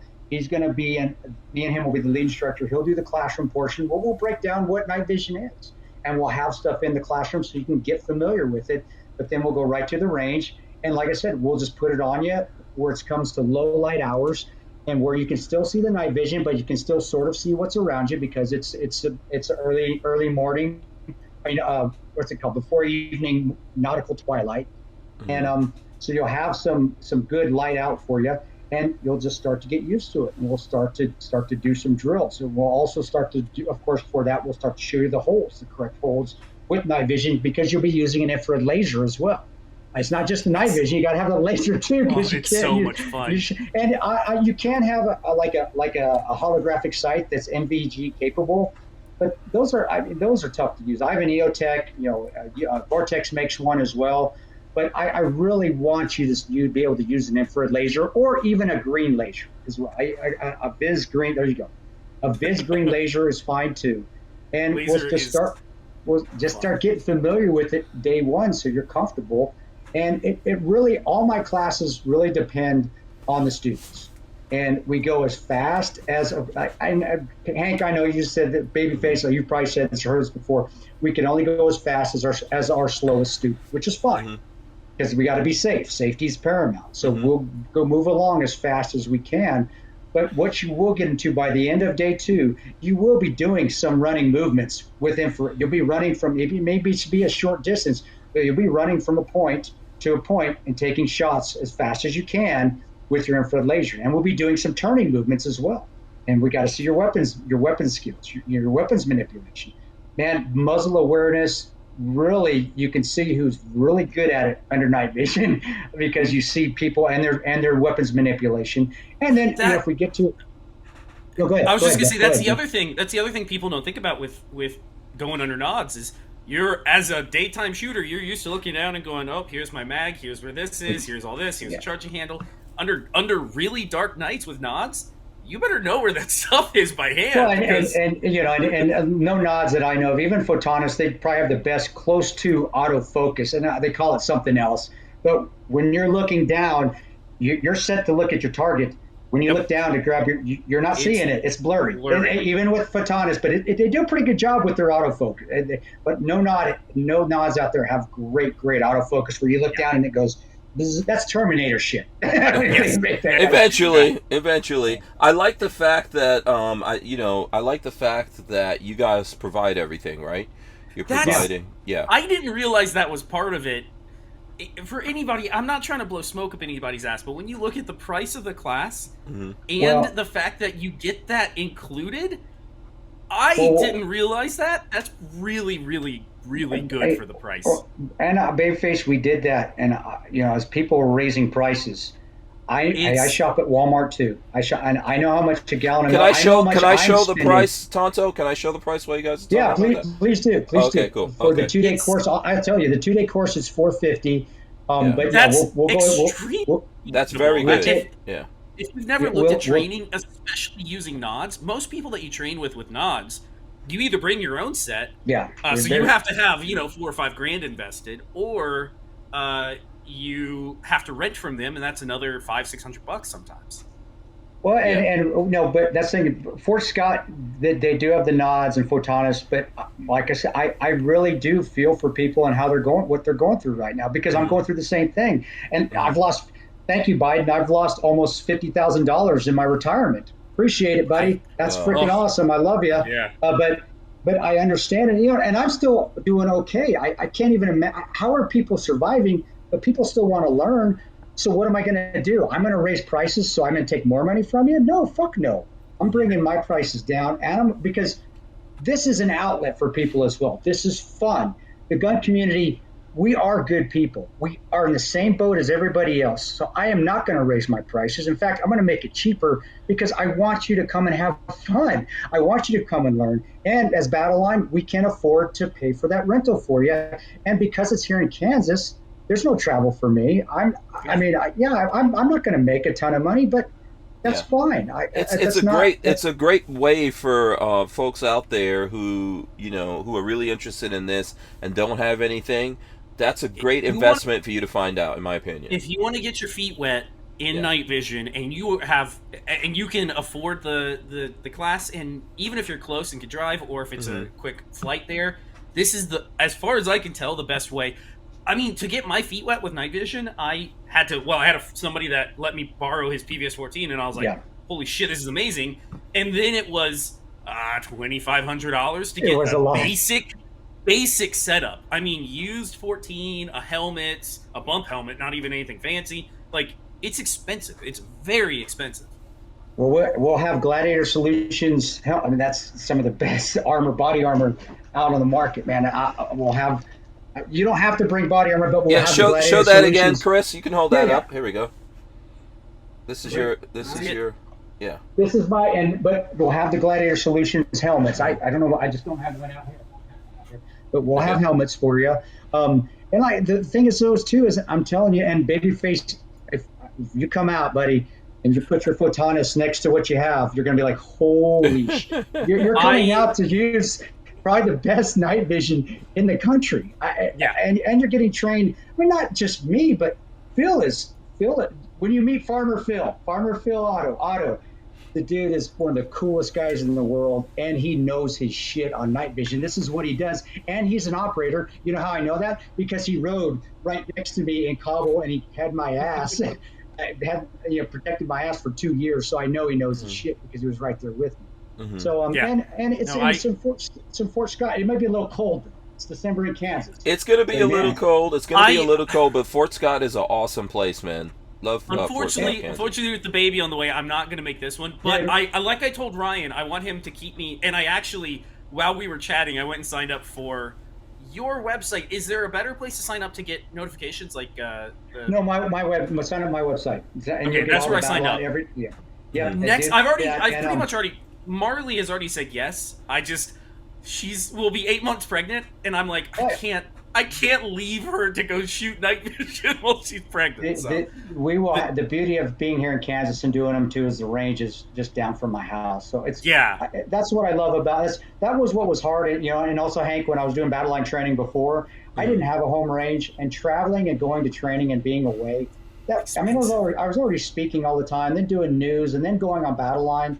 Having battle line and having to go to use other people's ranges and the travel, it's just unbearable a lot of the time. So having a range here, it makes it easy. So I'm home at night, but also that's why I can say, you know what, let's knock these prices way down, because you know what, I get to be home at night. That's enough. As long as we're paying the cost of operating, and I'm able to pay, I'll pay Phil to come in. Of course, that's his time and money.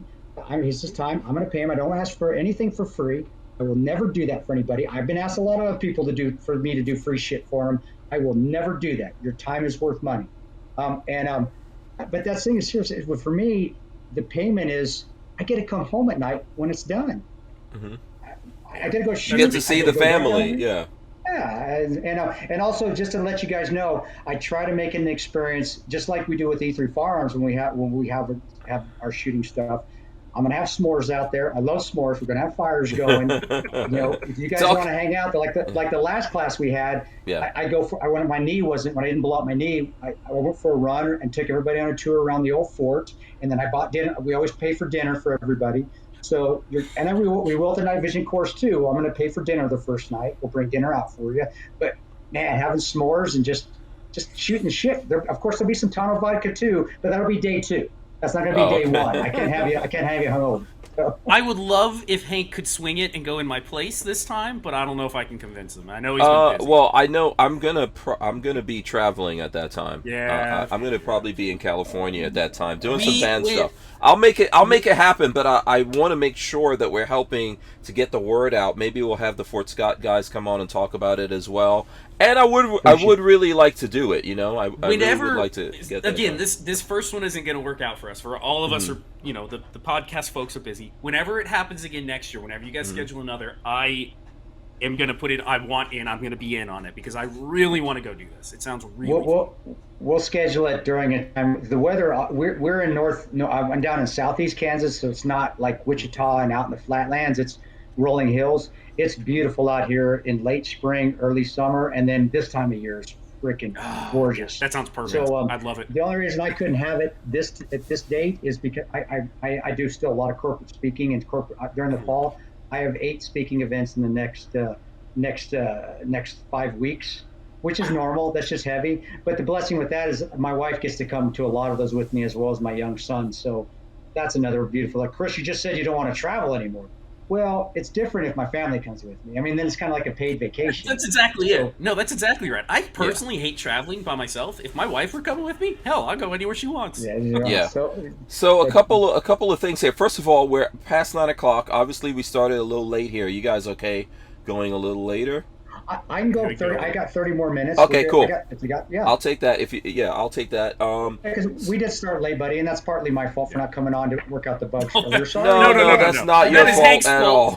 That is Hank's fault through and through. That's all me. That's all me and the CIA or whoever else is. That's who's at fault monitoring there. us, Yeah, or Northern Virginia. They're looking in. Well, let's do this because I didn't think we got it. Did we get? Because I do want to get Spike's guys. Yeah. Let's show some gun stuff. Yeah, and this is Spike's Tactical. They are a sponsor of Battle Line Tactical as well as Maxim Defense. I think probably 2 of the best short barrel rifle gun makers in the country. I think Spike's is probably the best, and Cole Lilo over there and Spike they're just great people, man. And then the Maxim Defense, that little brace does a tremendous job, and their little SBR brace is tremendous. And then I love Savvy guys because they'll make me this blingy stuff. And Babyface, you'll see me sometimes coming out to courses wearing like blue Nikes and stuff because I just love parodying the alpha male. I got to be the alpha male. That was like the running joke of 13 Hours, though, is you were, or the character that played you in the movie was in flip flops and shorts. Well, that's how I was. I wore shorts actually that night too. But anyway, Spike's Tactical guys. You gotta check them out. Yeah, we love. By the way, Spike's Tactical is a Florida company, so big shout out to. They're not far. Yeah, I've been up there to visit Spike's Tactical. They've been making great stuff for a long time. Oh yeah, Babyface got one right there. Yeah, when we got cut off, my go-to home SBR is their honey badger lower. Honey badger, and the one I showed you. This is my go-to gun. It's got all the stuff on it.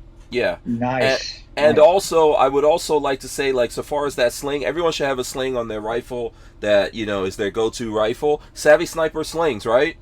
Yeah, Savvy Sniper slings. Awesome. I have slings from them. Great folks. If I'm not mistaken, the guy that owns Savvy Sniper, he was like a law enforcement or something.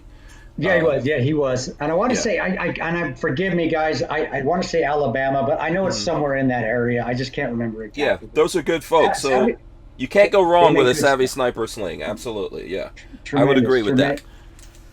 But going back to a couple of things. Lola wanted to know how much ammo is required for that class. Oh, we're making it because it's all you need as far as 9mm ammo. As long as you have 100 rounds of 9mm, we might get into some low light stuff where we teach you because I'll get into a little bit of it. I would say as long as you have 50 to 100 rounds of 9mm, you're fine. 250 of whatever AR rounds, 250 to 300, you're going to be fine. I am not a huge proponent on just blowing through rounds. You make sure you're hitting what you're aiming at. And I think we've gotten away from that in the gun community, especially because of social media. It's like just spray and pray. Buddy, I don't know any Ranger, unless you are a 240 gunner, and even then, you're not spraying and praying, but you got an automatic with your 240 gunner or saw. You want to end the fight as quickly as possible with the least amount of ammo that you need to expend, so you have to make those count. So I am a big proponent on that. So you'll be doing 2 rounds, but it's going to be fine tuning that stuff now. And then we'll get into some steel. So as long as you got 250 to 300, and even if we get froggy and we start blowing through rounds because you guys are tearing shit up and you're kicking ass, I always have extra rounds that I give people. I have no problem doing that. Can folks, I'm going to assume this, but you can tell me if I'm wrong, since it is in conjunction with Fort Scott Munitions, they will be able to buy some. Oh, yeah. Well, actually, and that's the thing, too. We'll give the option, but you got to know, too, like I said, it's a lead-free range. So it's got to be lead-free ammo. But yeah, we will, and that's not to get you to buy Fort Scott Munitions. That's a requirement where a range is. The city requires this, and I agree with it. I really do think that most ranges should be lead-free now. But you'll be able to get ammo, and just try to find some lead-free ammo if you're unable to. Of course, Fort Scott Munitions will have it. Use a battle line code.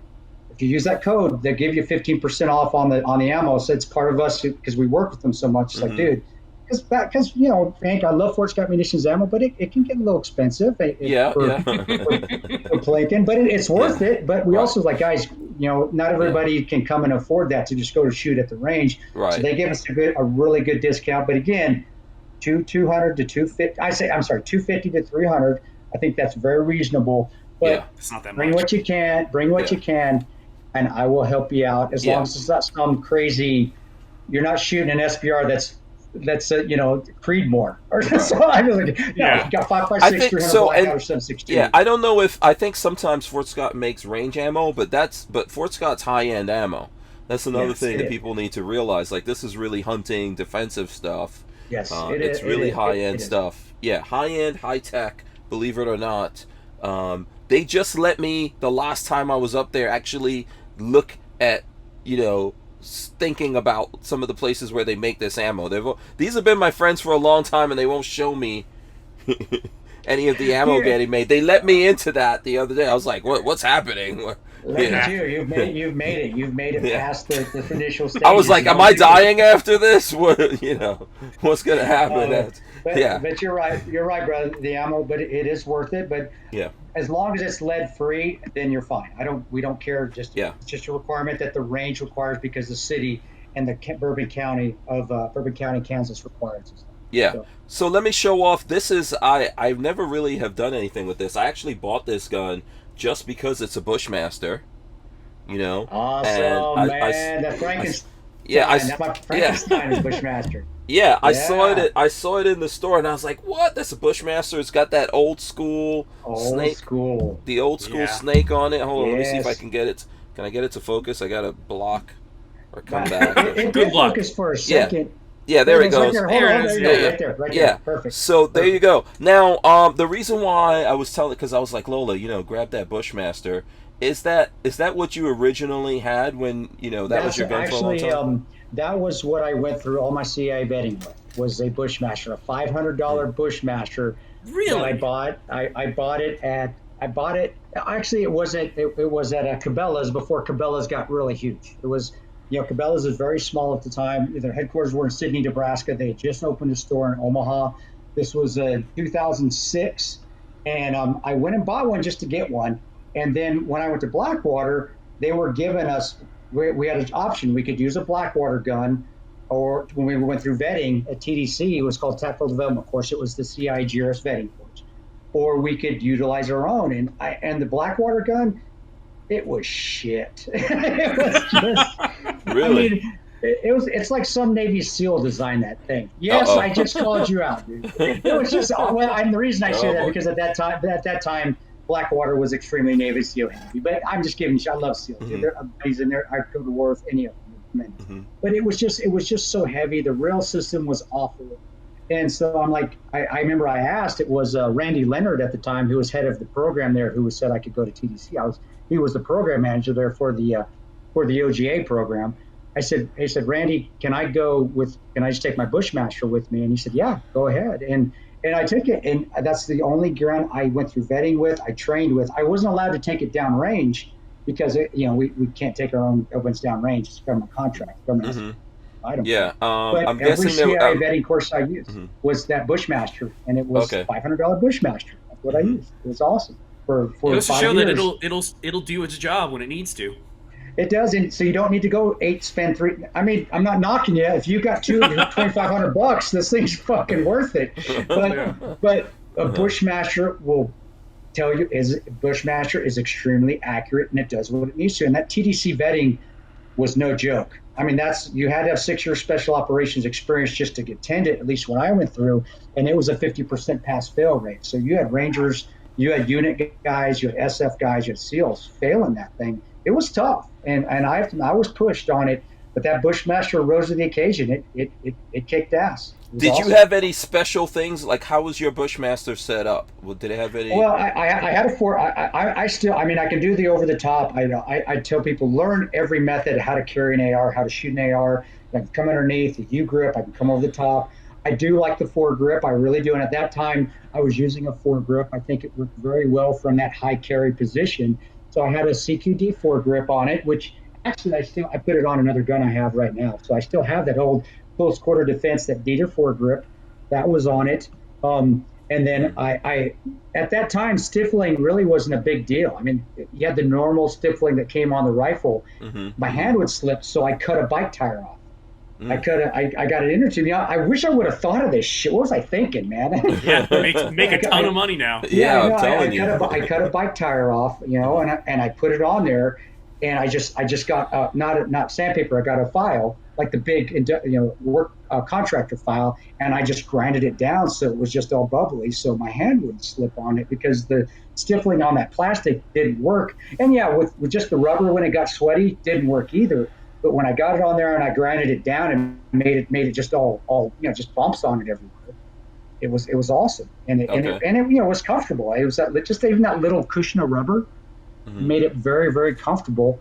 And then now we didn't have a choice. The government wanted us to use EOTechs, so we had to use EOTechs with the 3-buys, which I still like them. I mean, hey, that's still. You still running an EOTech? Oh yeah. Well, I run EOTechs. I still like I still run Vortex. I like everything, dude. I run Trijicon. Still makes great. I still have my 4-buy.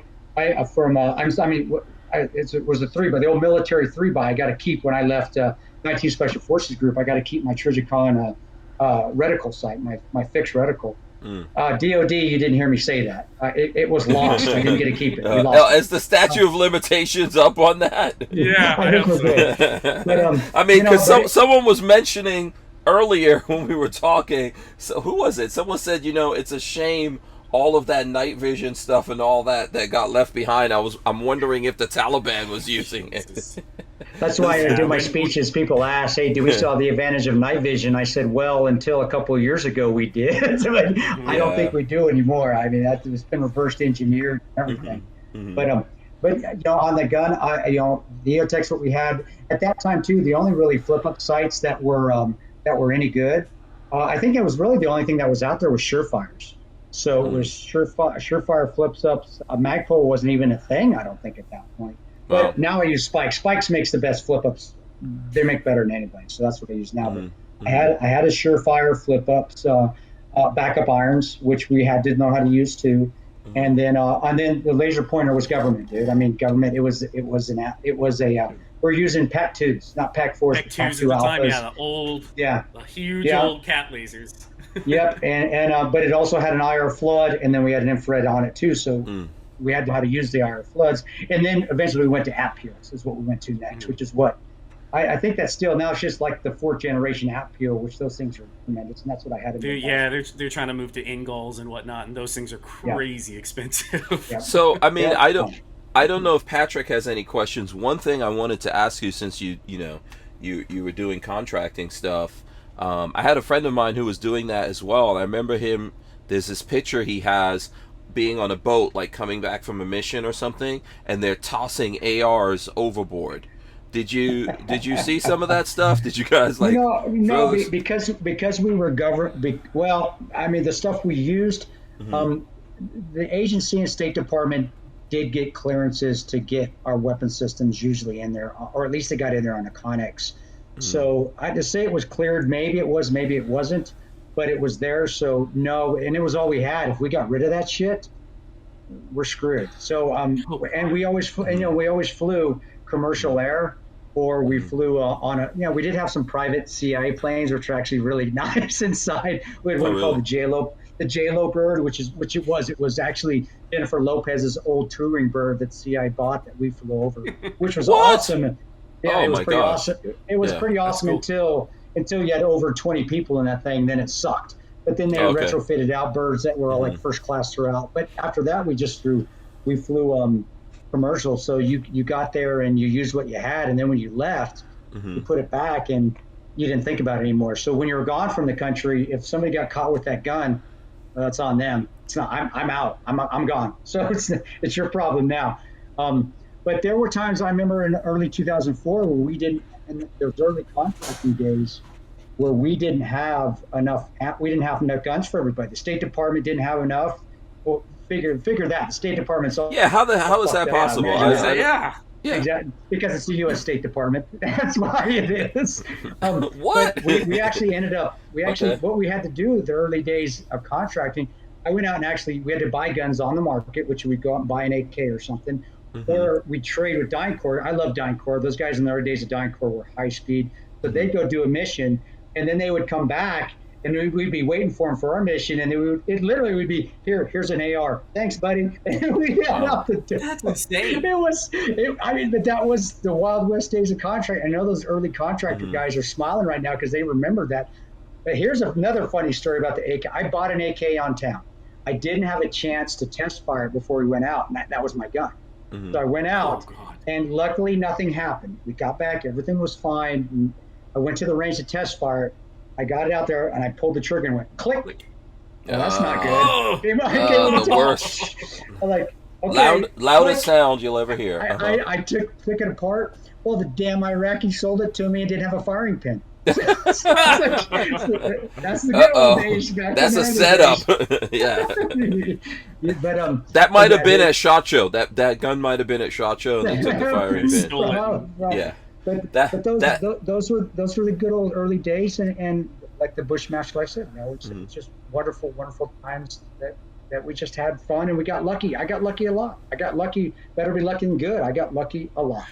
And that's why I'm here. So you didn't see, so did you see like Knight's Armaments and all those badass guns out there, or? No, not much. Most of the stuff we had, at the beginning, there was old Colts.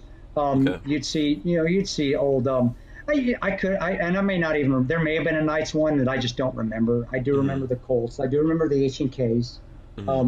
When things started to get their shit together, the agency and the State Department, it was the majority of the stuff, and they must have had a contract with them, was mostly H&Ks, which were awesome. Those were, at that time, those piston-fired weapons were tremendous. Because, and at that time, too, because they didn't dirty up, and even if they did, they'd keep running. Because, and the only bad thing was they were heavier than shit. Because, and if everybody's holding the old H. Now, that being said, come on, guys. I know people complain, oh, damn, I need to get that honey badger from SIG because it only weighs 4 pounds. I can't carry that 6 pound. I was like, dude, it's 2 pounds more. Are you serious? Yeah, isn't the honey badger is from? Is that from? That's a SIG. The SIG honey badger. Spikes makes one too, but SIG makes one too. But it's super. What I'm getting at is that those H&Ks were pretty heavy. But that's what I had in Benghazi then. I was a 416, and it was freaking awesome. That thing was a beast. I've heard good things about them. Yeah. Oh, they're tremendous. So if you weren't on a government contract and you were working like maybe for a Greystone, which I've worked for them before, which was a Blackwater offshoot, or some other kind of contract that wasn't government affiliated. Yeah, they would sneak guns in. I saw guns. I mean, shit, that's what Gary Jackson almost got thrown in prison for, is he was hiding guns in dog food. When it came over. And that's open source stuff, guys. You can read about that. But that's also one of the things when Eric prints the issue. And that shit did go on. So with your buddy telling you that, I never experienced the throwing the guns overboard, but did that kind of shit happen? Oh, yeah. If it wasn't regulated because you were just trying to get your guys armed, and sometimes, like in the early days, we didn't have enough weapons, so we're just trying to make sure everybody had a gun, and you're doing it any way possible. Just double check to make sure it has a firing pin in before you go out on an off. Oh, hell yeah, man. So it works. I mean, I was thinking, like, you want to make sure there's a firing pin. you probably want to sight it in, because typically, Who knows? Yeah. yeah, who knows? Those things have like wobbles or something in them sometimes.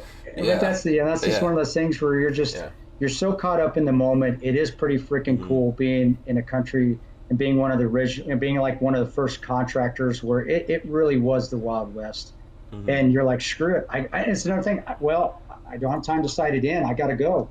I hope he's within 10 feet of me if I got to shoot. If not, I hope I hit something so I can Kentucky windage that son of a bitch.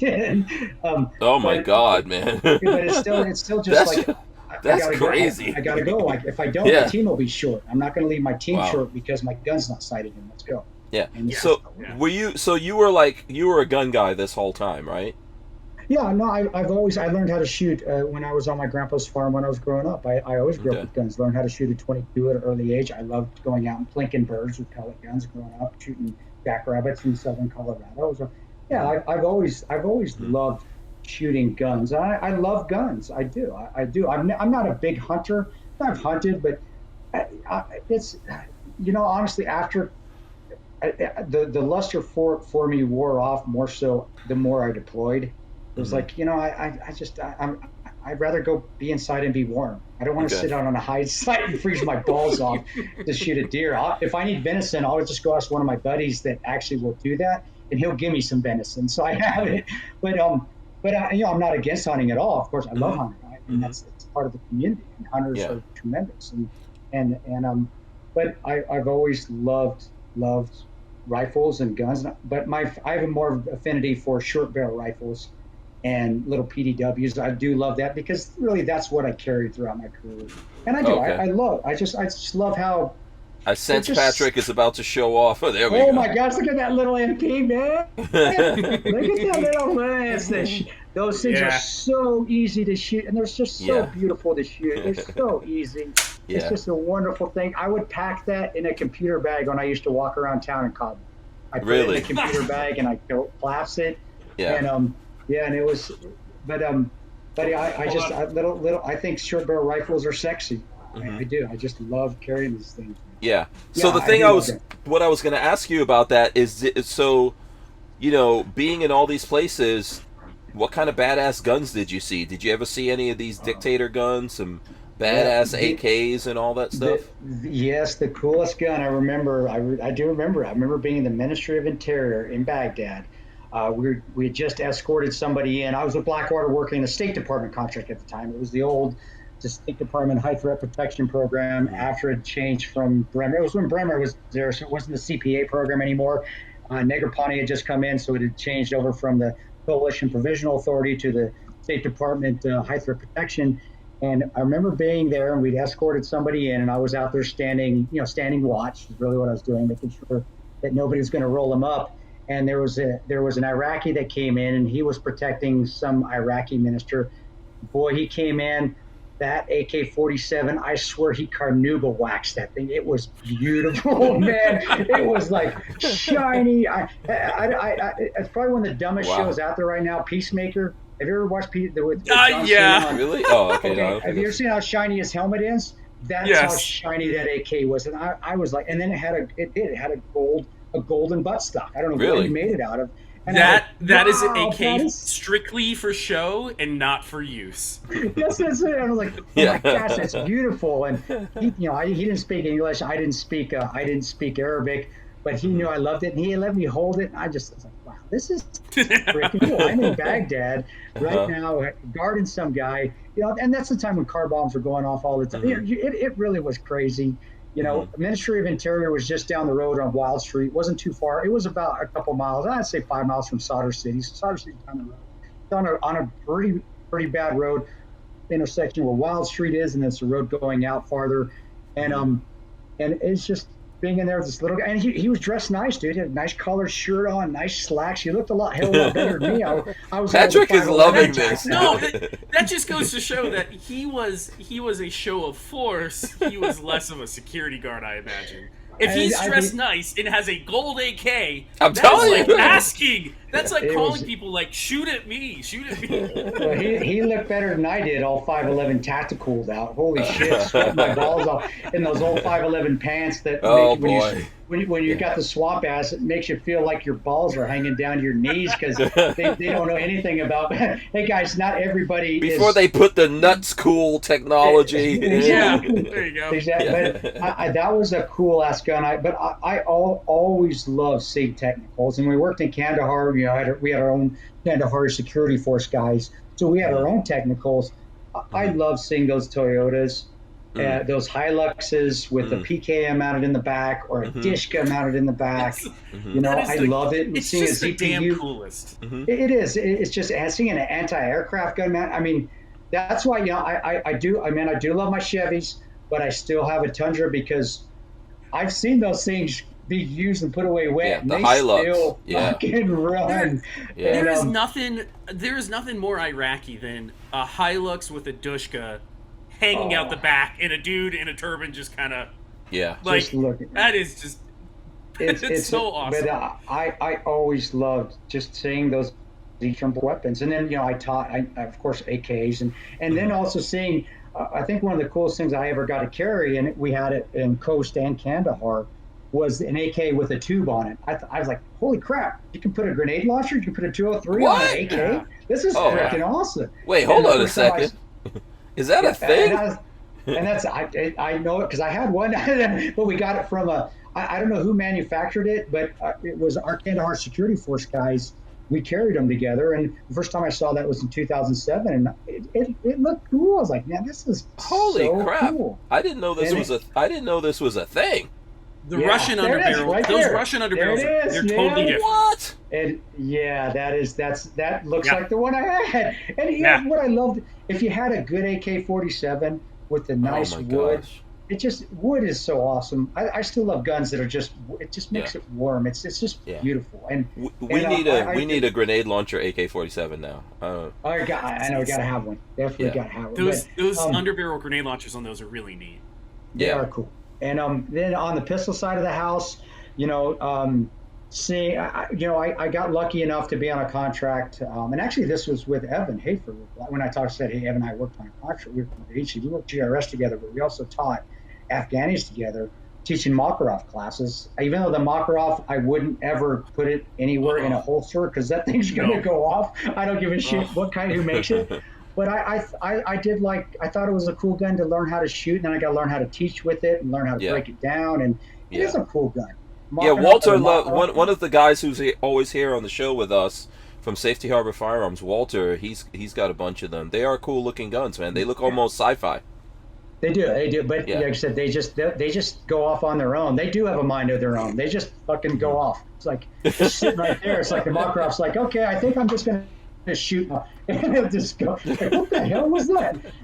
The funniest thing, I remember teaching one class, and I remember the Afghanis and I love those guys and teaching them and Makarov, and it was a level 1.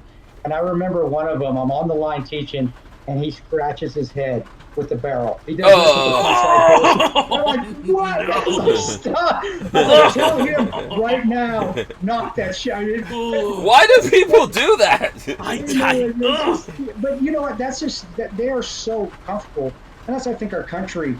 I think we get so spun up about guns, but how they have no idea how other cultures are so comfortable with. I mean, literally. It's everyday thing. It's like it's no big deal. I'm around this thing all the time. It's like, and so what? If it goes off, it goes off. Inshallah. Maybe hopefully I'll go see Allah in the big PX in the sky. Inshallah that happens and it goes off. So but that thing was cool. But as far as American guns, U.S. the stuff we carried, it wasn't necessarily the guns. It just was getting the cool accessories.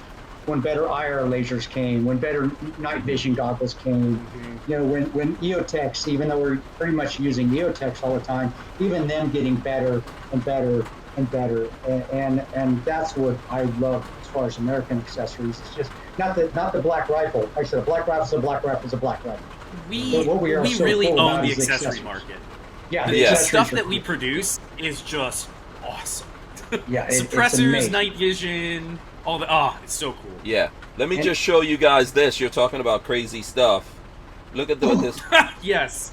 Yes. Why do people do that? You know what? I don't have any idea.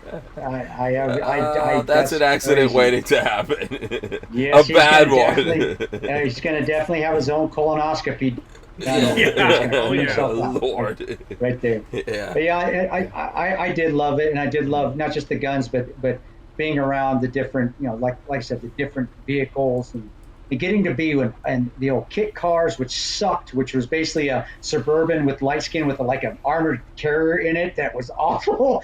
They'd seen, and then having to have it, we're up armored, having a Mercedes that's a level 7 armor with a V12 in it. That, wow, this thing's, I can still go 160K, and this thing weighs 8 million pounds because I'm basically driving a Bradley.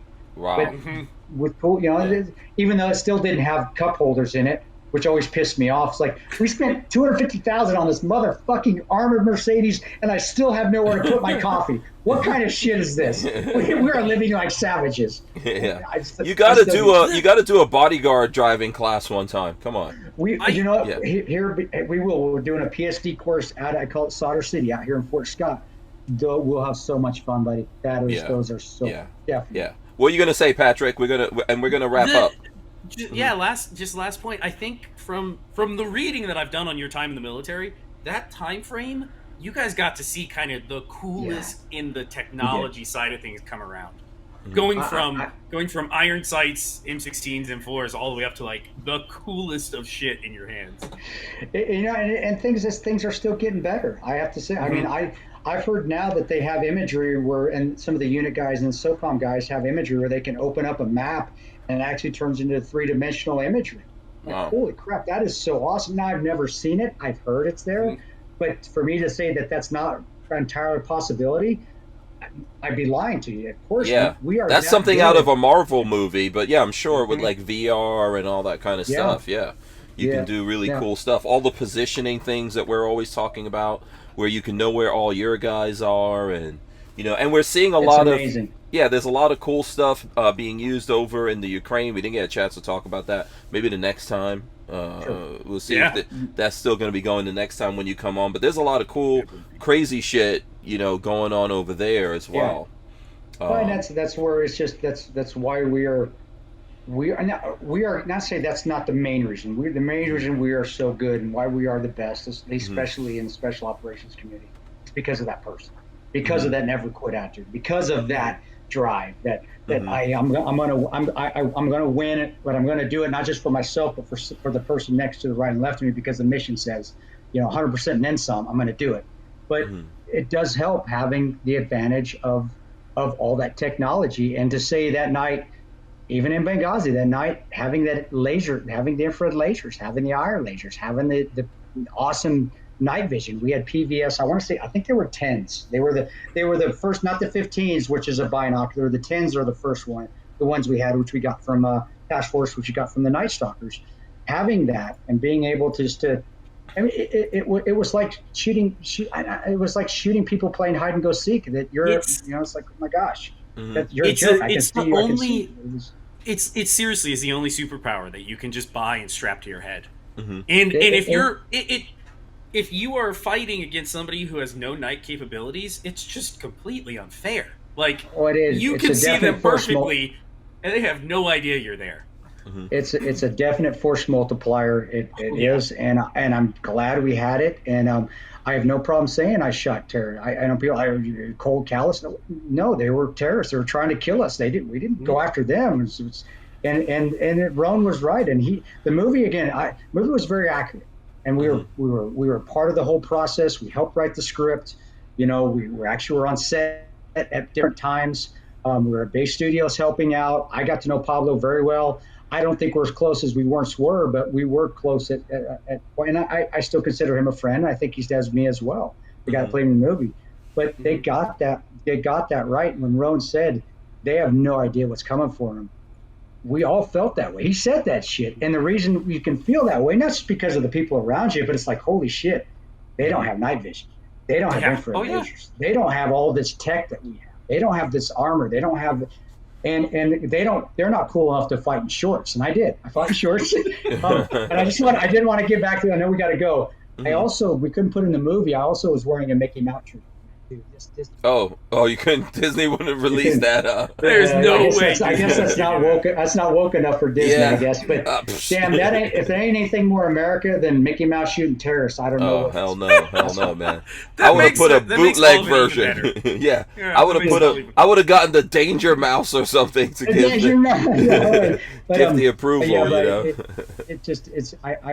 I've been very blessed to have been spent time downrange when I did, and to spend time in the Rangers when I did, and to be allowed to come back in when, honestly, when I got kicked out the first time for what I did, I shouldn't have got an honorable discharge, but I had tremendous leaders, Frank Grippy, who's a Ranger Hall of Famer, and General, who was that time was Captain Pete LaCamera, is now General LaCamera.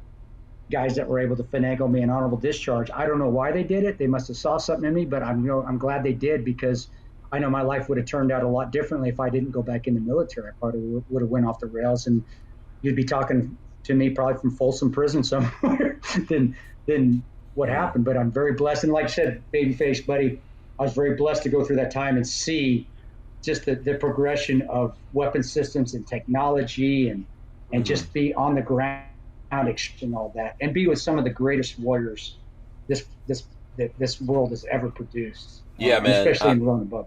Yeah, I feel like, America is grateful and fortunate to have folks like you and your brothers in arms, that have served and put their lives on the line, lost their lives, lost limbs, and lost families, and gone through a lot of things to make us, to make this a better place for all of us. So I appreciate that. Yeah, I just want to make sure I said that, and we appreciate you, man. I hope we can get you to come back on here. I know today was like crazy. Yeah, this is one of the but you didn't give up, and I'm glad you didn't give up, and we were able to do this, man. Buddy, it's my honor. You guys just let me know. We'll get a date. You've got your wife and my wife.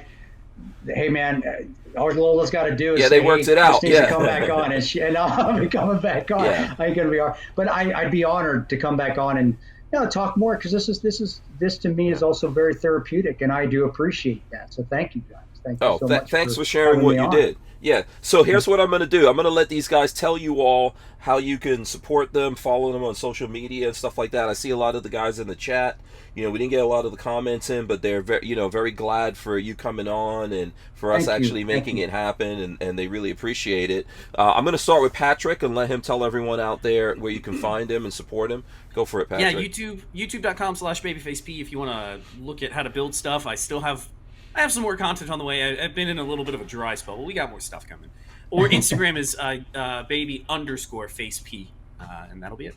Yeah, absolutely. We, I think I've got a couple of weeks that I'm going to still be here. We're going to get together and do some shooting before I get back on the road again. But, we've got a whole I have ton some of stuff brand coming. new AK-74s that need test firing, so that might happen this week. Oh man, that round. I love that little. I mean, it's just so it's powerful, but there's no kick to it because it's so dang.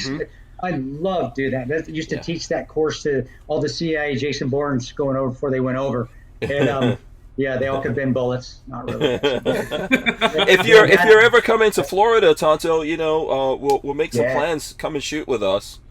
Definitely, bro. I appreciate We'll that. make some plans to do that. Tell the folks out there how they can support you. What are the ways that they can do that? Just being here and listening to me run my suck is support, and I do appreciate that, guys. Thank you so much. It's still humbling that I'm old news. I mean, there's so much other shit going on right now, so it's still humbling that people even want to hear from me every once in a while. So thank you for that. But I do have a website, KrisTantoParonto.com, has everything that I do business-wise on there. So you can understand Battle Line Tactical, the vodka. The vodka is tremendous. I love our vodka, and it's with another Ranger, Ben Morgan. So we have a ton of vodka that you can get in some states and that you can get nationally through a national distributor, but it's all on that page. Battle Line Tactical, which we've talked about quite a bit. We'll have a lot more courses next year, so get ready. But we have the night vision course coming up here in December. And then, 3 books, 13 hours that I wrote with the guys and Mitchell Zukov, and then the Ranger Way, Patriots Creed. And then also, I know I'm forgetting the foundation, 14th Hour Foundation. And then also myself and Adam Paintchod from from SIG Academy. We run with other side. There it is, E3 Firearms, which is a another training site. A lot of content on there. And if you're part of E3 Firearms, you get a lot of big discounts on anything that I do, from training courses to all of our sponsors, from Fort Scott Munitions to Maglite. And so check out E3 Firearms. And social media wise, realkristantoparonto.com. It's a blue check mark, guys. If it doesn't have the blue check mark, it's not me. And then Facebook, Kris Tanto Paronto. And again, it has to have that blue check mark. I don't do twatter. I don't twat anymore. I don't like twatter. But those two are my main social media pages. And Facebook is a business page. It is. I do some stuff on it, but it really is relegated to business. But Instagram, my personal Instagram page, that's me. That's nobody writing for me, and I don't get political in it. It's all positive, faith-based, family. A lot of stuff from guns to a community. Constitution, that's not political. Constitution is not political, guys. It's the Constitution. And then also I do battle line tactical. And then I also have Real Tanto Tactical, which is really just used mainly for the stuff I rep, like Spikes, Tactical, Gladiator Solutions, Fort Scott Munitions. And that's me as well. So awesome. Yeah, that's it. Absolutely, man. That's awesome. And so here's what we're going to do. I'm going to run in the end, but we're not leaving yet. I'm going to run the end in real quick. We're going to come back, and Tanto, we're going to ask you to leave our audience with some words of wisdom, and then we're going to get out of here. So you got a couple of seconds to think about it. I'm going to run the end in real quick right now. All right, guys, thanks for hanging out with us. We're not doing any more shows this week. We got some other stuff going on here I need to take care of, but you can find the audio portion of this. It's going to be up on iTunes. You can find it on hankstrange.com. You can get it on Audible. There's all kinds of great places. I really do want to thank my friend Babyface P for coming in, being patient with us, as well as my friend Kris Tanto Paronto for I got a really sandwich being waiting on me, patient. so this is all good. Oh yeah. That he put that. I bet you he ate the pickle, but the sandwich is still there. I was he good. didn't eat the pickle. I haven't even touched it. Okay?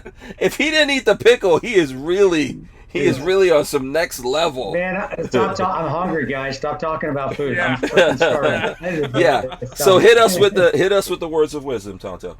Guys, and this is very simple. We talked about obstacles. We talked about never giving up, never quitting. If you fail, guys, I always say this, and I even write it in my books. And this is something I did say. This is something I did coin. Failing is just a step towards success. If you fail, learn from it.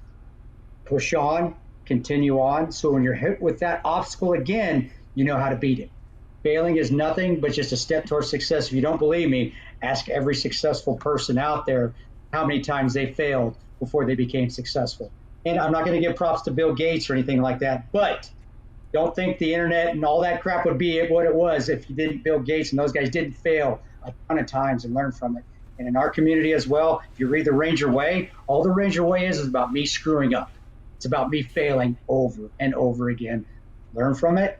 Then when you hit that obstacle again, you know how to conquer it. So don't worry if you fail at something. Just pick yourself up, keep driving on, learn from it. You won't fail again. And then when you do, learn from that, and you'll be able to accomplish your goals and accomplish those obstacles that keep popping up.